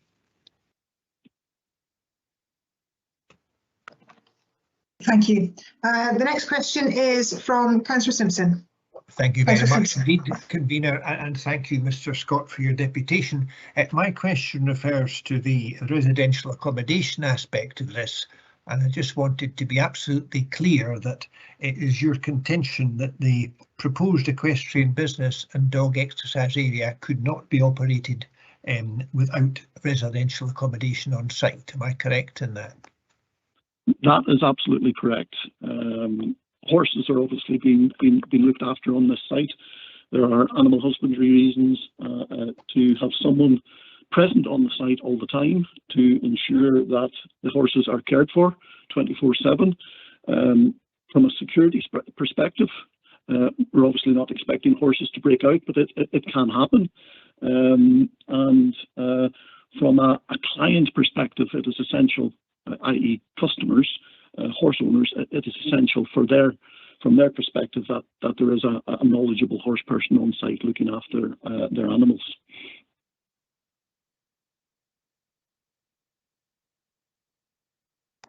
Okay, my apologies. Councillor Simpson, does that answer your question?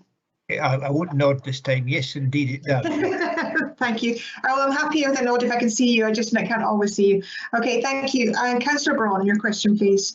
Thanks, Convener. I've actually got a couple of questions, if I may, Mr. Scott. The first one is the objector who spoke earlier on, Mrs. Patterson, mentioned the volume of traffic possibly going through here, and my internet connection was a bit rough, but I thought she said 25,000 cars. It may have been 2,500. I wasn't sure, but in any event, it's a large volume of cars, and this was just really to do with the dog walking side of things. And I just really wanted to ask you for a comment on that. So that's my first question. Okay, I'm not quite sure where Mrs. Patterson came up with the 25,000 figure. It obviously is quite alarming, but there was some discussion earlier about the potential number of cars that might visit the site. Obviously, we have a facility here that offers the opportunity for dog owners to exercise their dog. They have a 1 hour slot within which to access the facility, and within which they, as distinct from people taking a dog on a lead, they can let their dog free to run around this area, to exercise with the presence of their owner. Now, we have said that there can be or could be up to 8 dogs per hour. That would be the facility operating at its maximum capacity.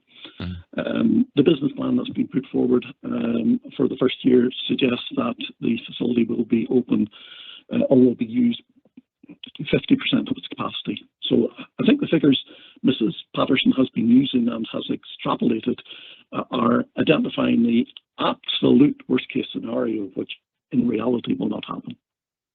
Right. Okay. Thank you very much. And Convener, if I may, just another question. I've read a lot of the objections online, which I've read.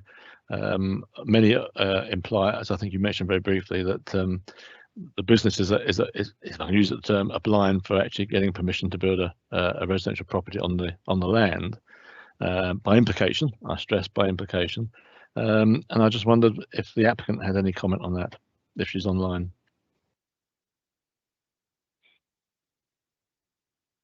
As we await for the applicant, perhaps I can give you an answer first of all to that, sir. Fine. Just in case she's having connection difficulties. I would have to say, if this was a reason or a method to get permission for a house in the countryside, it would not be the easiest way to go about it. There are many plots, single plots in the countryside available for purchase in this particular area.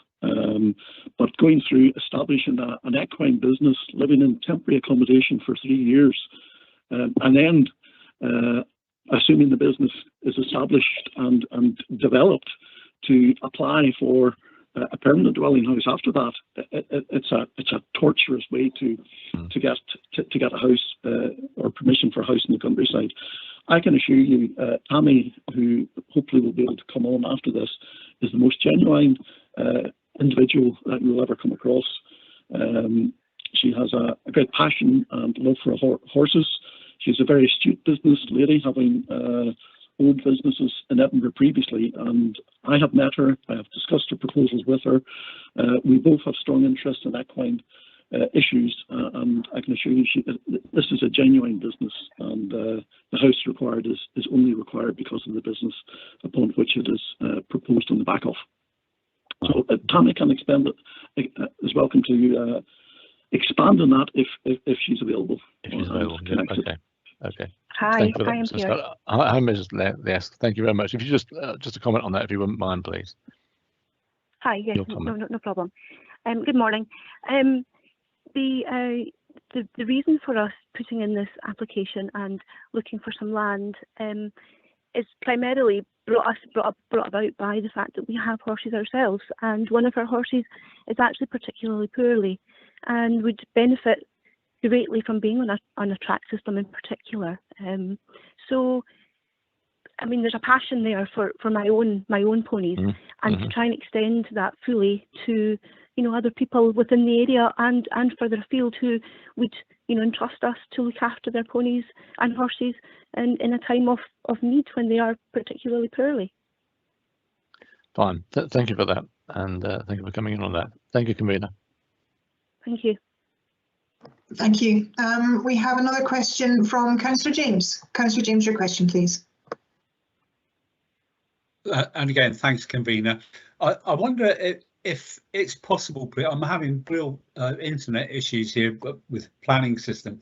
I've got the papers on my screen, but I can't get into the maps to see the site layout which we had on screen prior to the corporate thing. I wondered if it was possible to get that back up at all, please, because I'm looking at the access point to get on the site. And perhaps this is for Mr. Scott, really. Is the access point at the end of the red line, which takes in the Bernardi Road, or is it further up the Bernardi Road? I can't actually see that in front of me at the moment. Yeah, the access point is to the eastern side of the red line. Okay. The right hand side of the site boundary. So it's before the houses, Mr. Scott, is it, or after the houses? Yes, we see. It's well, when you come off the main public road onto the site, you're driving along and you come across a group of houses, Blairfold, on your left hand side initially. So you drive past those houses, and then you drive along probably about 150 yards and the access point into your field, and then approximately another 80 or 90 yards you have the second grouping of houses. Okay, fine. Thanks for that. That's what I was looking for. Okay, thank you. Oh, I think we're trying to get the site plan up on the screen if we can, Audrey. We've been trying to do that for a wee minute now, but we seem to be on a slight delay. Go slow. Audrey, is it possible to get the site plan back up? That's what I was trying to do on my computer at home as well. It's just so slow today. I can't see. Sorry, I'm just trying to. There we go. Yeah, it's not easy to see there, unfortunately. No, convener, that's fine. Can I now ask a further question, please? Because a lot of what we've been hearing today from objectors has been about the amount of traffic which will make the road dangerous. And I'm looking at this site and actually traffic's taken away from Bernardi Road before it even gets to those houses, so that the distance is quite a bit shorter. So there wouldn't be the, am I right in thinking, Mr. Scott, there'd be no need for people going to that site to go past those houses on Bernardi Road? You know, the group we see on the right hand side of our screen there. That is correct, Councillor. None of the visitors to this facility will be going through that established group of housing to the right of the access road. Thank you very much indeed. Perfect. Thanks. Thank you. We have no further questions coming forward. Mr. Scott, I have a question to ask you, if you don't mind. This is not on the application. This is to do with procedure. The previous deputation was meant to be a joint deputation from Mr. Anderson and Mrs. Patterson. Mr. Anderson had some difficulty getting on and the time was allocated to Mrs. Patterson. Mr. Anderson has since been in touch and is looking to take up the remainder of the time that was left to speak to the committee, which I am minded to do because I like to make this as open as possible. But obviously that then means that I have to extend to yourself, which I'm happy to do, to return to come back and maybe comment on some of the extra comments that are made by Mr. Anderson. So are yourself and the rest of the deputation available to stay in the background but ready to speak again in a few more minutes? Yes, that is absolutely fine. Is there any technological actions I need to take to unmute or to mute myself again until I'm invited to come back in, or do I just? Well, we have certainly been a day of changes and new IT issues. So I'm not 100% sure how to answer that question. I think what would normally happen is you would phone back in again, but I'm slightly nervous about people phoning in and not managing to get through. Well, I'm quite happy to stay quiet in the background, so to speak, if it works okay. Well, yeah, if I could ask everybody on this deputation to mute themselves again, and please do not comment or come in and comment on anything on the other deputation. If I'm just being advised, if you leave them on the phone, the IT department can mute, and then when it's time to come back to you, we'll star 6. So if you could do that, if you could stay on the line, don't hang up. We'll mute you. Apologies for the time frame of this, but I do like to give everybody a chance to speak. So thank you very much indeed, Mr. Scott, and the rest of that deputation. Mr. Anderson, are you with us now? Mr. Anderson, if you're online, could you star 6 so that we can hear you? Okay. Yes, I am. You are. Oh. Sorry, I think you've gone on mute again. Mr. Anderson, can you hear me? You may have to star 6 again.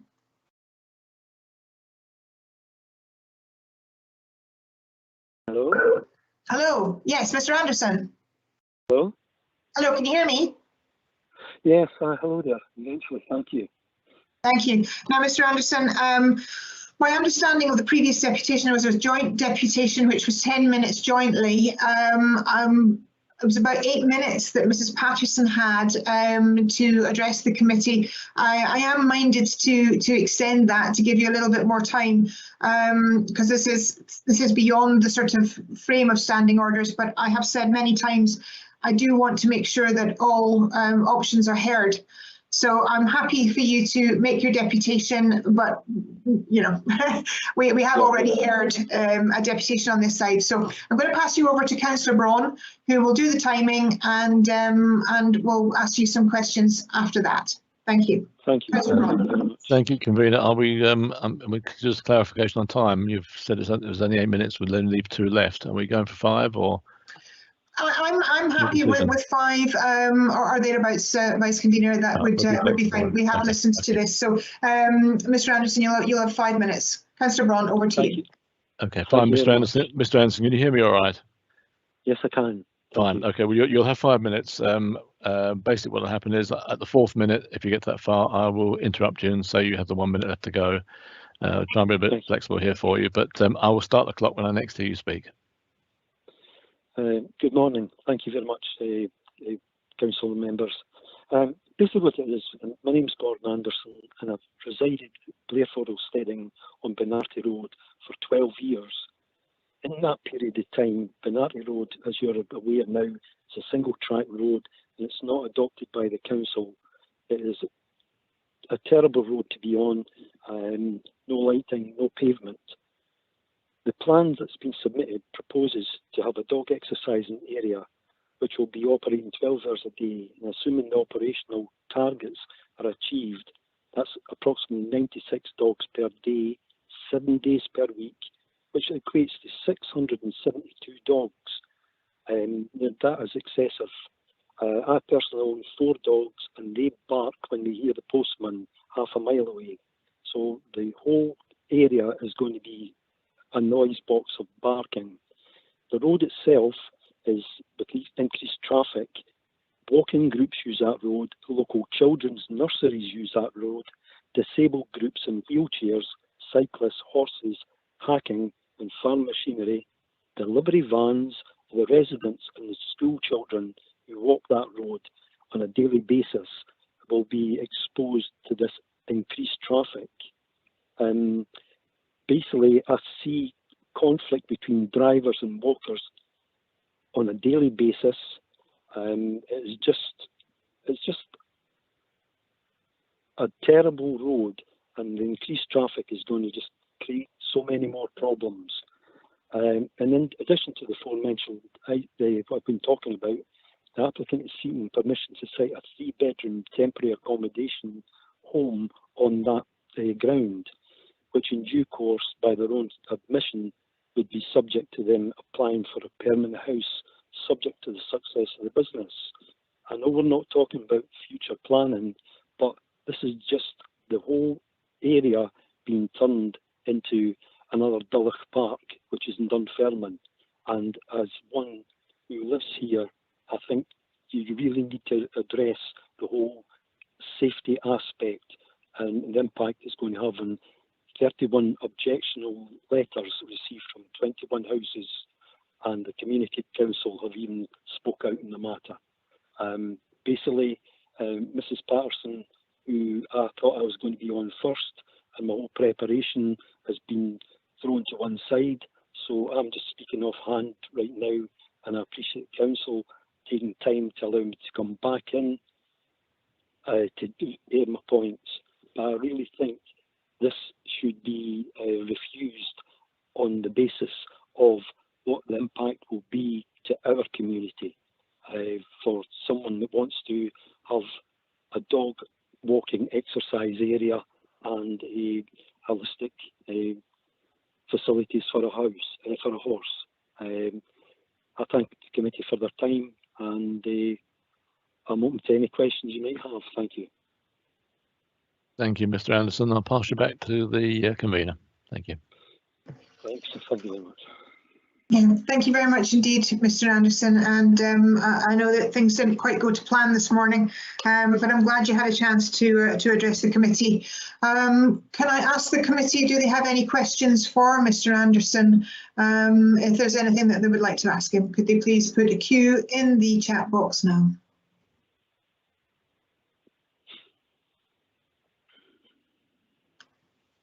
Well, I know you were meant to speak first, Mr. Anderson, but it seems like Mrs. Patterson got most of the questions, and I think she's answered most of the concerns that the committee have had.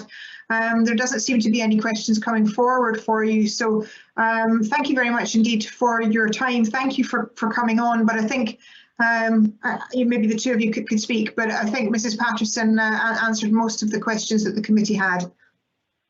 Yeah, very well. Thank you very much. Thank you. Thank you for your time. Bye-bye. Okay. Thank you. Okay, thank you very much indeed. So I know it's a bit bizarre on procedural, but we will go back to Mr. Scott if there is anything that he would like to add. I don't want to give you a chance to do a deputation again, Mr. Scott, because I'm not sure that's correct. But if there's any points raised by Mr. Anderson there that you would like to come back on, please, if you *6 and come back in, Mr. Scott, then I will give you the time to do so. Good morning again, convener. Sorry, it's just turned afternoon actually. Can you hear me okay? I can, thank you. Yes. No, I don't think there's, I think most of the points raised by Mr. Anderson have been responded to in my initial presentation and in my response to questioning. However, if there are any questions from any of the councillors arising from what Mr. Anderson has said, I'm more than happy to take those. Thank you. Councillor Gray, your timing came in, I wasn't sure, and apologies if that was a question for Mr. Anderson. Is it for Mr. Anderson or for Mr. Scott? Well, actually, it's maybe Mr. Anderson, maybe Miss Leask, actually. Okay, well, hopefully Ms. Leask is on the line. So if you would ask your question and we'll try and get an answer from whoever can answer it for you. Thank you. Right. Right, Mr. Where are we at? Mr. Scott. Can you tell me, is there a charge for exercising the dogs in this area? A proposed charge, sorry. Yes, there will be a charge. Yes. Right. Now, okay. That's exactly the answer I want to hear. Thank you. Okay. Okay, I'm sorry if this question has already been asked and answered. There was a couple of issues there that I may have missed it, but I want to just get clarity on it as well. So I may ask a question. We have seen the business proposal.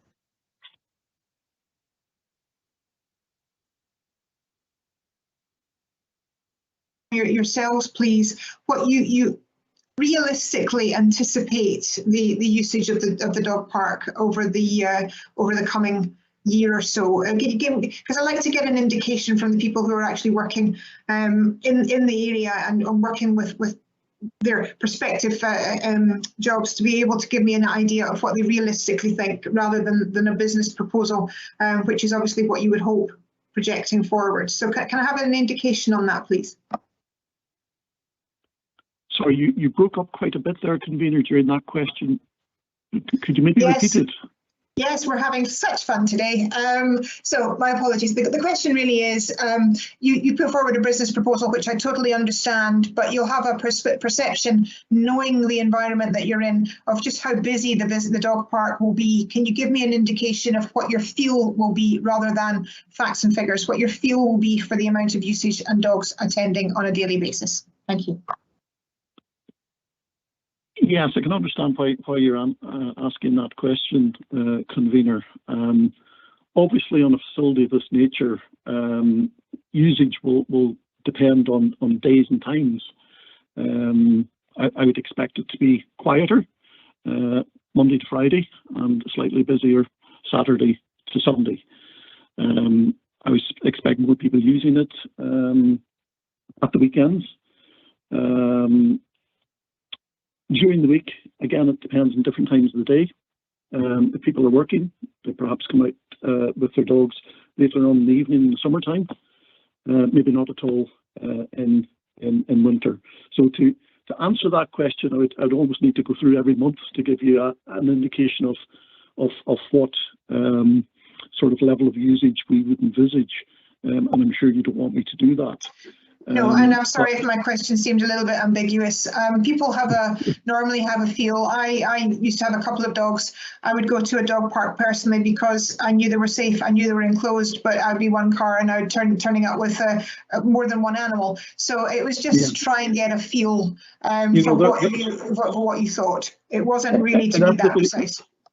Yes, inevitably there will be times when there will be dogs in there, but there will be large periods of time where there will be no dogs in there at all, and other periods of times when there will be 2 or 3. I think if we averaged out, 3 or 4 dogs per hour, our client would be delighted, I think, with that sort of return. Okay, thank you very much indeed for the answer. I know it was an ambiguous question. Okay, committee, do we have any further questions for Mr. Scott or indeed the agent or the applicant?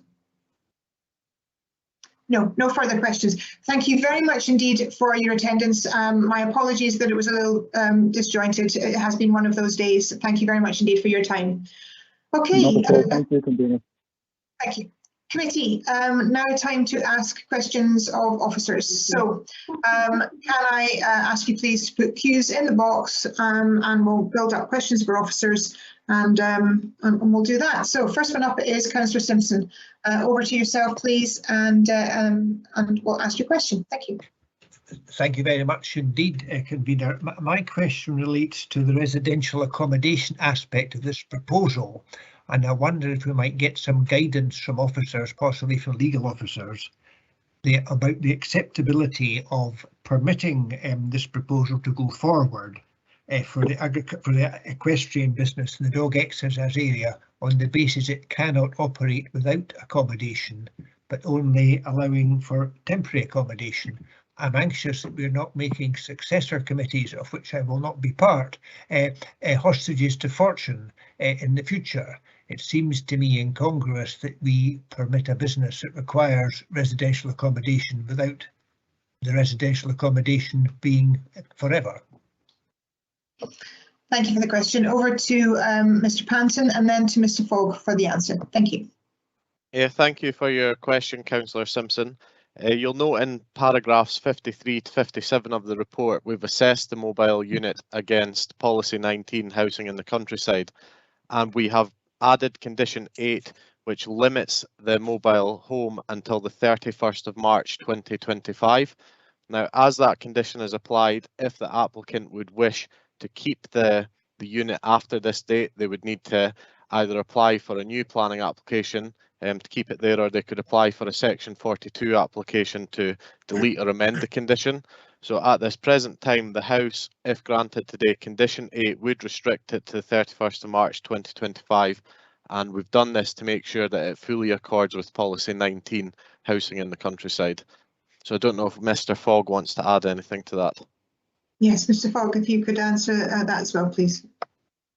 Convener, there's not much more that I would add, but I think the committee would be entitled to view the temporary nature of the caravan as an extra protection for both the planning authority and indeed for the community, and consistent with the policy, as Mr. Patton has said. Thank you. Councillor Simpson, are you happy with the answer? Not entirely, convener. I wasn't sure. Prolong the agony, but my concern is that if the business is established, that then gives, does that then alter the facts when an application comes along in the future for a house to be there at all times? I know we're asking people to look into a crystal ball here, but my concern is that we are making, as I say, we're making it difficult for future committees. Well, this, I mean, I don't want to answer on behalf, but obviously an application for a dwelling would come through and be assessed at the time. But Mr. Panton, if you want to come in, and then Mr. Smith, if you could answer as well. Thank you. Yeah, just to clarify, Councillor Simpson, so our policy 19, housing in the countryside policy, that would be applicable on this site. And for that policy, the relevant criteria here would be, they would be justifying it on economic need. So if in the future they were coming in for a house on this site, that is the only real category that they could get away with where they've put on the indicative plan. Now, under economic need, you also need to meet certain other requirements, such as it to be a definable site, it needs to have a good landscape setting, other criteria like that. So the economic need side of it is only one of the hurdles that they would need to cross as part of any future application for a house in the countryside. And Mr. Smith, if you have additional information to add. Yes, I'd maybe just clarify to Councillor Simpson, it's not a fait accompli or putting future committees in a bind that they cannot consider the application that may or may not come forward in the future fully against the council's policies, which would be relevant at that time. This is the due process that we're going through. We're looking at the establishment of the business. We will then see how that progresses over a number of years and then we will consider, should there be a further application, the merits of that against the relevant planning considerations. Thank you. Thank you. Councillor Barnacle, you're next with a question, please.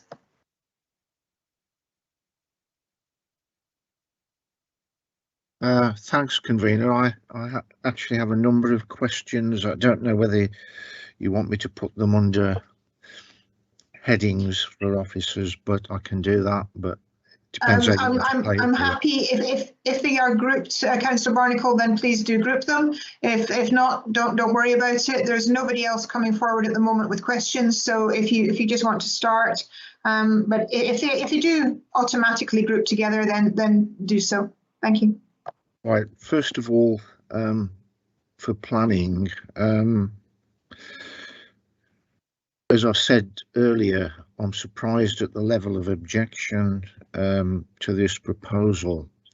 They mention 30, but the report mentions 21 valid objections. I presume that is because it is per address. That's the first point. Second point for planning is, given what... Okay, sorry, Councillor Barnacle, I am going to interject there. Because that was very much a rounded question, I'll allow the officer to answer that, and then we'll just do them one question at a time, if that's okay, because that was a very succinct question. It makes it easier to answer. So, Mr. Panton, your answer, please. Yeah, thank you, Councillor Barnacle. In answer to your question, we take one objection per household, so that's how the number was calculated. Thank you. Given what the objectors said about the dog exercise area, do the planning officers feel that it's a relevant diversification proposal based on what was said by the deputation? That's the second question. And again to Mr. Panton for the answer. Thank you. Yeah, thank you, Councillor Barnacle. So obviously this is assessed against Policy 8, Rural Business and Diversification. And as was touched on previously, we need to be wary about where is suitable for these types of developments. Now, something like a dog walking area such as this, you wouldn't tend to find in an urban settlement. So we kind of have to accept that it is a kind of rural business. And we then look at, if it is accepted in a rural area, what are the impacts upon the residential amenity there? So as you'll see from the report, we have added condition 4, which implements the noise and waste management plan. And as Mr. Scott pointed out in his deputation, the nearest residential receptor is 100 metres from the dog walking area. So yes, whilst I do agree with Ms. Patterson that obviously dogs do bark and there is some noise associated with this, we do have to be mindful that this is a business which is more suitable to a rural area, and the applicant has applied in a rural area as such. So hopefully that answers your question. Yeah, thanks. The third question is probably related. This is a local landscape area as part of the new designation. Do you accept that the proposal will change that area, or do you think it actually is something that you would normally come to accept in a local landscape area? Again, over to Mr. Panton for the answer. Thank you. Yeah, so in short, we do accept this from a landscape perspective. There is obviously a change there. However, we feel that due to the topography of the site, the tree belt that surrounds the area, the existing buildings that are there, we feel like this proposal can be accommodated within the landscape framework. We do appreciate that there is a change, but we do feel that this change can be accommodated. Thanks very much. I move on to roads, convener, if that's okay. Certainly, yes, please. I think there's one issue that's not been addressed, that's been raised by the representations. Could Mr. McLean confirm that this road, which is a private, unadopted, single-track road, does provide access to Lochaw Meadows Country Park, where there are car parks for visitors, and Lochawe Meadows Country Park has a lot of visitors. Have they done any survey of the usage of this road for people accessing Lochawe Meadows Country Park? Because if they haven't, I think that is deficient. So I'd like to know about that, and also about their reaction to various comments that have been made about the suitability of the road and the improvements that have been suggested as part of the application. That's my question for roads. Mr. McLean, do you want to come in on that? I don't know if Mr. Panton also has to come in, but if we'll start with yourself, Lachlan. Thank you. Thank you, Convener, and thank you for the question. With regards to the survey, Councillor Barnacle, I wasn't sure if you were asking whether Perth and Kinross Council had done a survey or whether the applicant had done a survey. Could you clarify that point before I answer my question? I'm thinking of the council in its assessment, yeah. At this stage, no, I haven't undertaken a survey, or a survey hasn't been undertaken to my knowledge of the road. You are correct, there is Lochawe Meadows car parks at the end of the road, where you would expect people to be parking to go and use the facility at Lochawe Meadows. In terms of the suitability of the road, in terms of the passing place, the applicant has within their red line boundary proposed a passing place that would provide somewhere for vehicles on that section of road, where we're expecting an increase to have that space to pass. So when you come in from the public road network onto Bernardi Road, the first 100 metres is where there is Blair Fordle steadings. You then have another vehicle access up to the left, which takes you up to a farm. And you then go round the bend where the applicant's site is.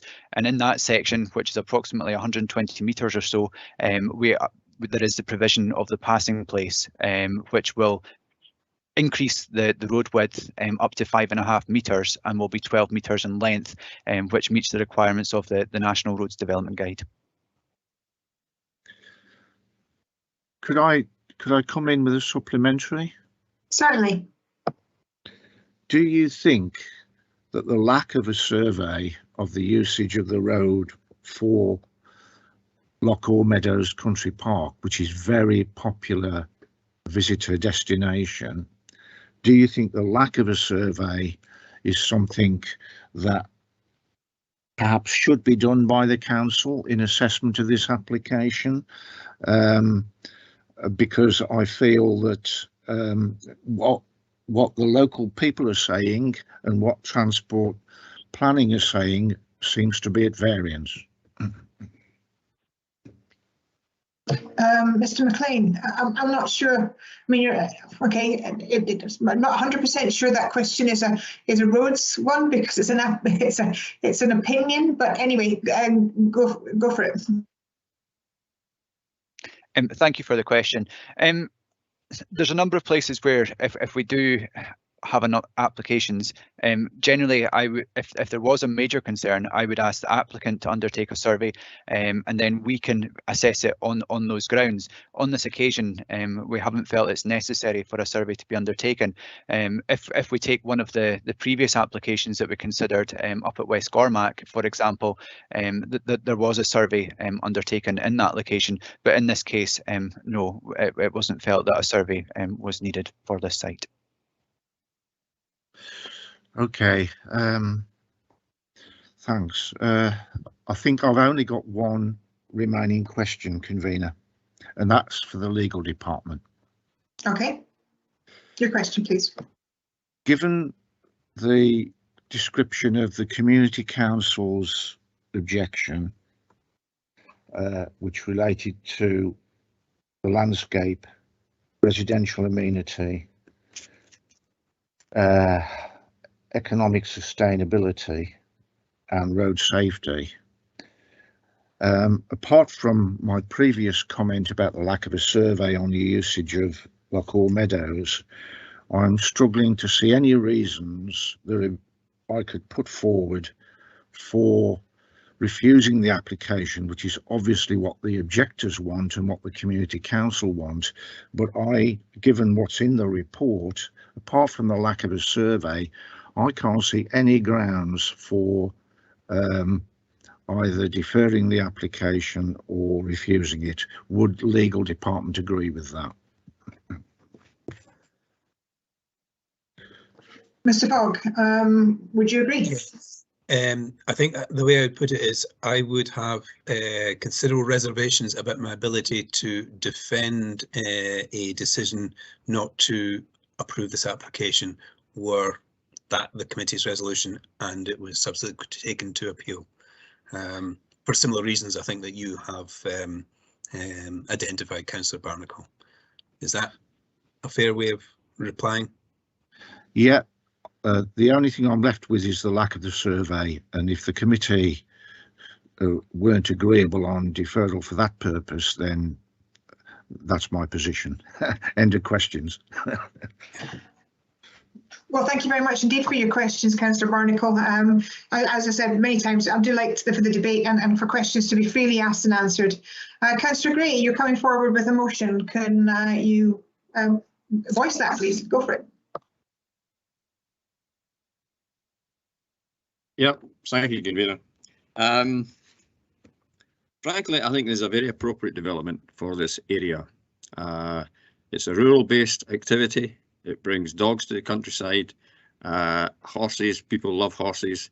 And my interpretation of this actual development is that those who have horses there in livery will no doubt come and visit their horses, and being animal-loving people as horse owners tend to be, they will no doubt have dogs as well. They will bring their dogs. The dogs will enjoy peace to play in a secure environment, whilst the owner plays with the horse in a secure environment. And objections like Councillor Barnacle, I can't understand. Well, I can. To be honest, I can. I can see people come to the countryside and want it to remain as it was when they bought their house in the countryside. But this is a job in the countryside. This is an activity in the countryside. It's healthy activity. It's healthy for the animals. It's healthy for the people who have the animals. And it's healthy for everyone to see animals enjoying the countryside, just as we enjoy the countryside. Very happy that Councillor Barnacle asked that question of Mr. Fogg, because it does clarify. I cannot see any reason why we should refuse this. The access is catered for just like it is for those going to Bernardi Hill. The transport into the site will be limited simply because of the number of people who will have horses there and an interest in the actual field itself. And the same will go for the dogs. I'm sure dogs have plenty of other places. People are not going to pay to take their dog to a site when they could equally well walk with their dog and get their own exercise as they do it elsewhere. Therefore, I'll just conclude very quickly and say I have no hesitation in approving this application. Thank you, Councillor Gray. Councillor James, you're happy to second?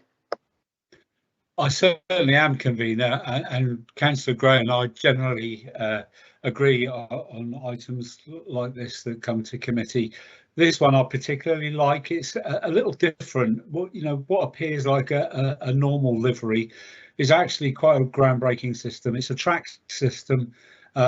We suffer in Scotland with laminitis. Grass sickness is a problem in Scotland. The way that this livery works is, as already been explained, a track system around the outside with free shelter for the horses. Absolutely brilliant. With regards to the dogs, I don't think there'll be as much traffic generated as the objectors believe.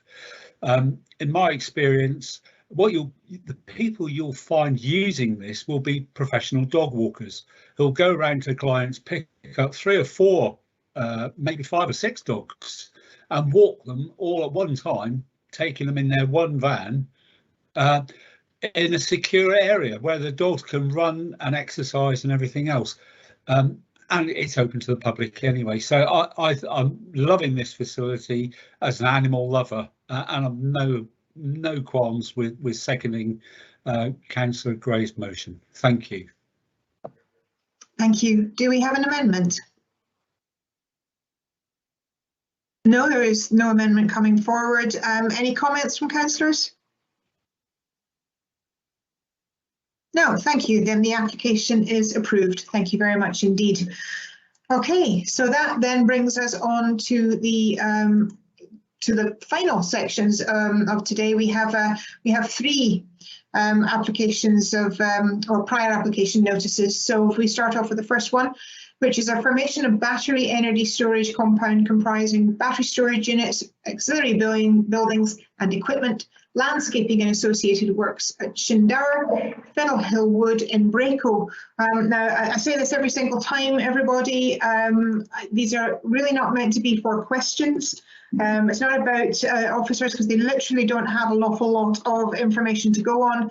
This is really more to do with what we as a council elected members want the officers to look at and take real recognisance of. So any comments that you have for officers, please. And Mr. Councillor Gray, you put in comment / question. So I'll be a little bit lenient. Let's see how you get on. What do you have to say? Well, it is a comment.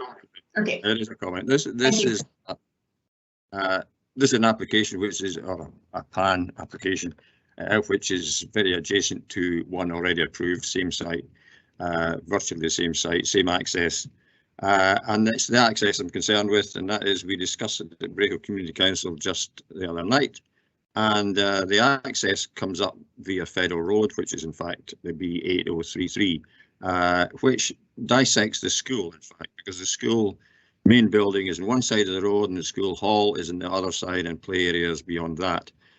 Therefore, it's very important that the traffic has some sort of cognizance of the dangers of the school, which are certainly outlined by signage, etc. But it would be useful if consideration was given to the actual timing of the delivery, let's say, of the large containers or any other particular sequence of development which would involve continuous traffic, if that could be phased to coordinate with the holidays of the school, perhaps. That would be a huge help to the village, because the village, the importance of the village school in this location has always been an issue with regards to the previous piling work up there, the previous development of the actual substation, and the forestry activities that happen up that road. So please have this one in consideration. Thank you.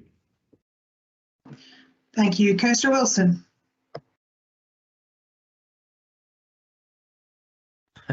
And thank you again for your forbearance. We had the BT engineer here for 2 hours fixing stuff. Tom Gray's right, we've been here before and we're getting these kind of bouncing back on us. My comments are similar to the last time. I agree with the points made by Tom Gray about the road access and safety. On page 65, para 28, I think the scale, design and layout of any of these things is particularly important. And going over the page, the relationship it has to nearby land uses. Yes, it's in the middle of a forested area, but nonetheless it's still got to relate to what's round about it and their natural heritage and ecology. So I think they're all very important issues. Transport implications has been mentioned already, and I would add the impact on the woodland. Under para 29 on page 66, again, landscape and visual impact assessment and tree and woodland surveys and habitat survey go together. I would imagine there's a mixture of woodland here, but it'll maybe mainly a plantation. So there's an issue about habitat, and noise and light assessments not high on the agenda here because it's fairly remote location. But the construction traffic management plan, again, to echo that, is particularly important. And I think, given that we're getting application after application, convener, which is how it is, right? It would be better if they just made up their mind what they're doing, do it in a winner, but that's a comment.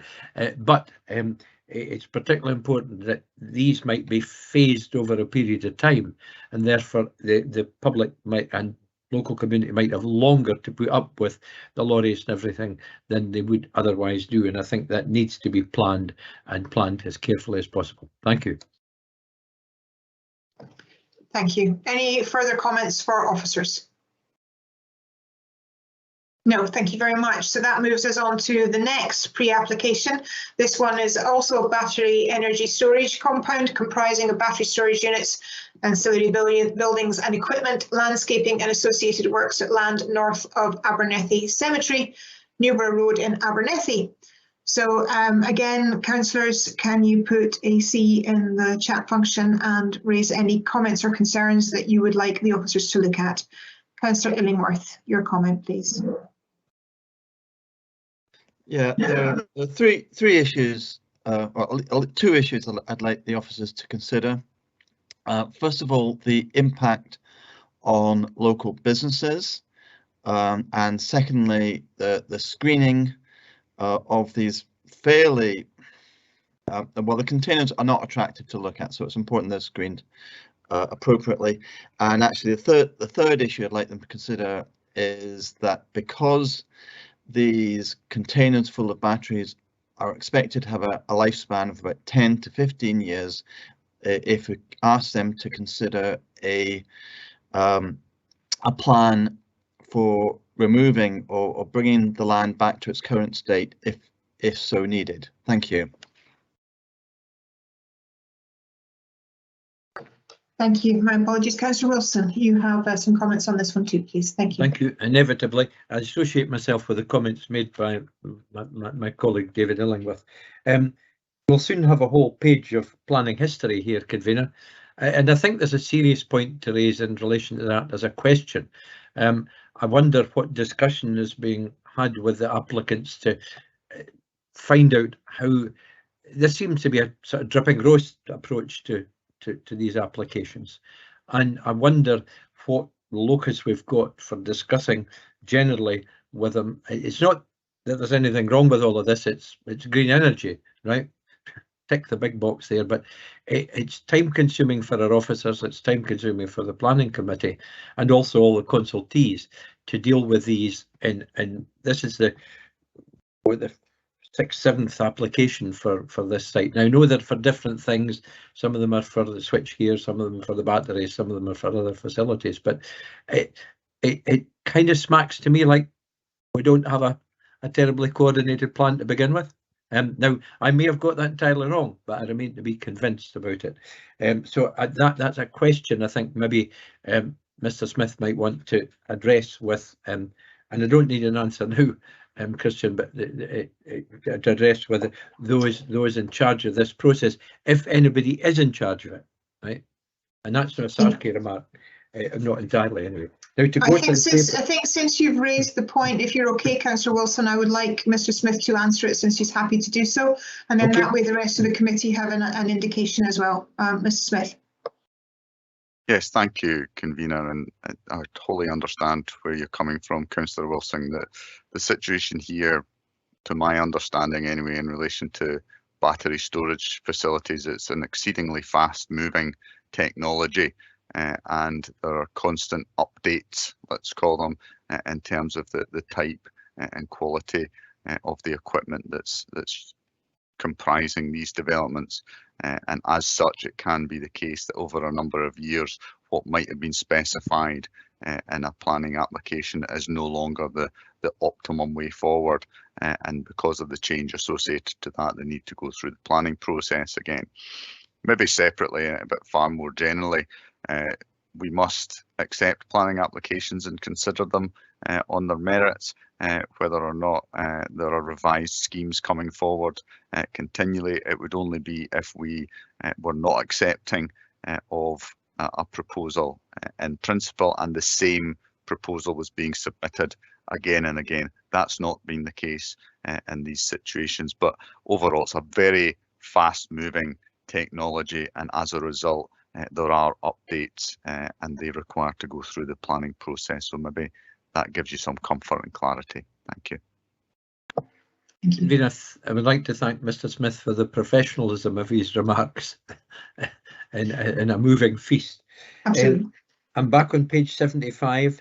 item 27E, and this reflected in David Illingworth's point about the relationship with nearby land uses and natural heritage and ecology. And I think too on para and water resources and soils is an issue on this site, as we've said before, and transport implications always are.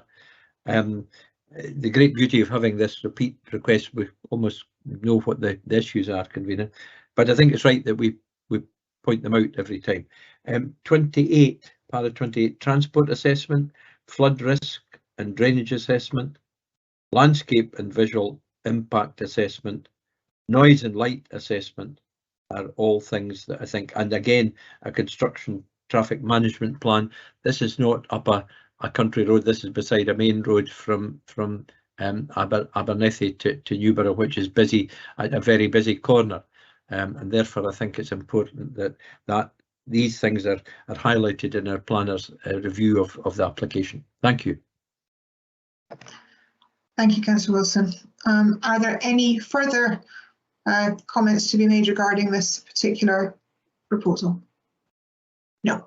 And in that case, we have the final pre-application, which is the formation of a battery energy storage compound comprising of battery storage units, auxiliary buildings, storage containers, landscaping, erection of fencing and associated works at land northeast of Jamesfield Organic Centre in Newborough.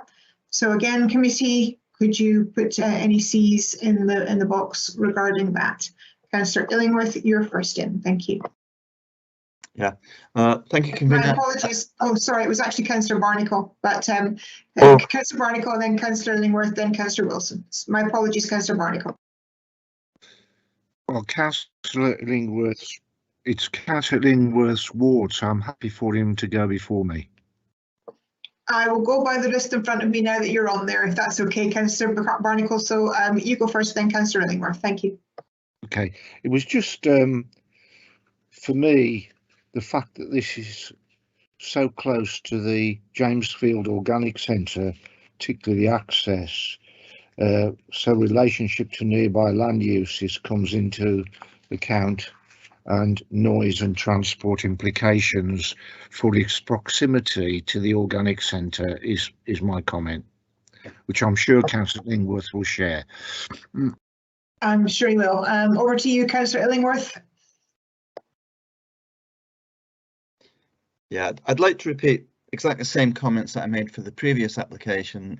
One, the impact on local businesses. Two, the screening. And three, a possible plan for removal of the equipment if it's deemed to be not necessary in the future. Thank you. Thank you for the comments. Councillor Wilson, your comments, please. Thank you. Thanks, Convener. Page 85, 29D and E. Page 86, 30. And we don't have D and E's here, we've just had dots. Transport assessment, flood risk and drainage assessment, landscape and visual impact assessment, and tree and woodland survey, because this is important on this location, noise and light assessment, and the construction traffic management plan, more or less as before. Thanks, Convener. No, thank you very much indeed, Councillor Wilson, and thank you for all the comments. Yes, I did notice on that one that most of them were dots, and then we had 29 with an actual list. I think there was an assumption there by officers that maybe that's what we were going to talk about. But anyway, thank you very much indeed, everybody. That then concludes the business in front of us today. So thank you very much for your attention and for your time, and enjoy the rest of your afternoon. Thank you.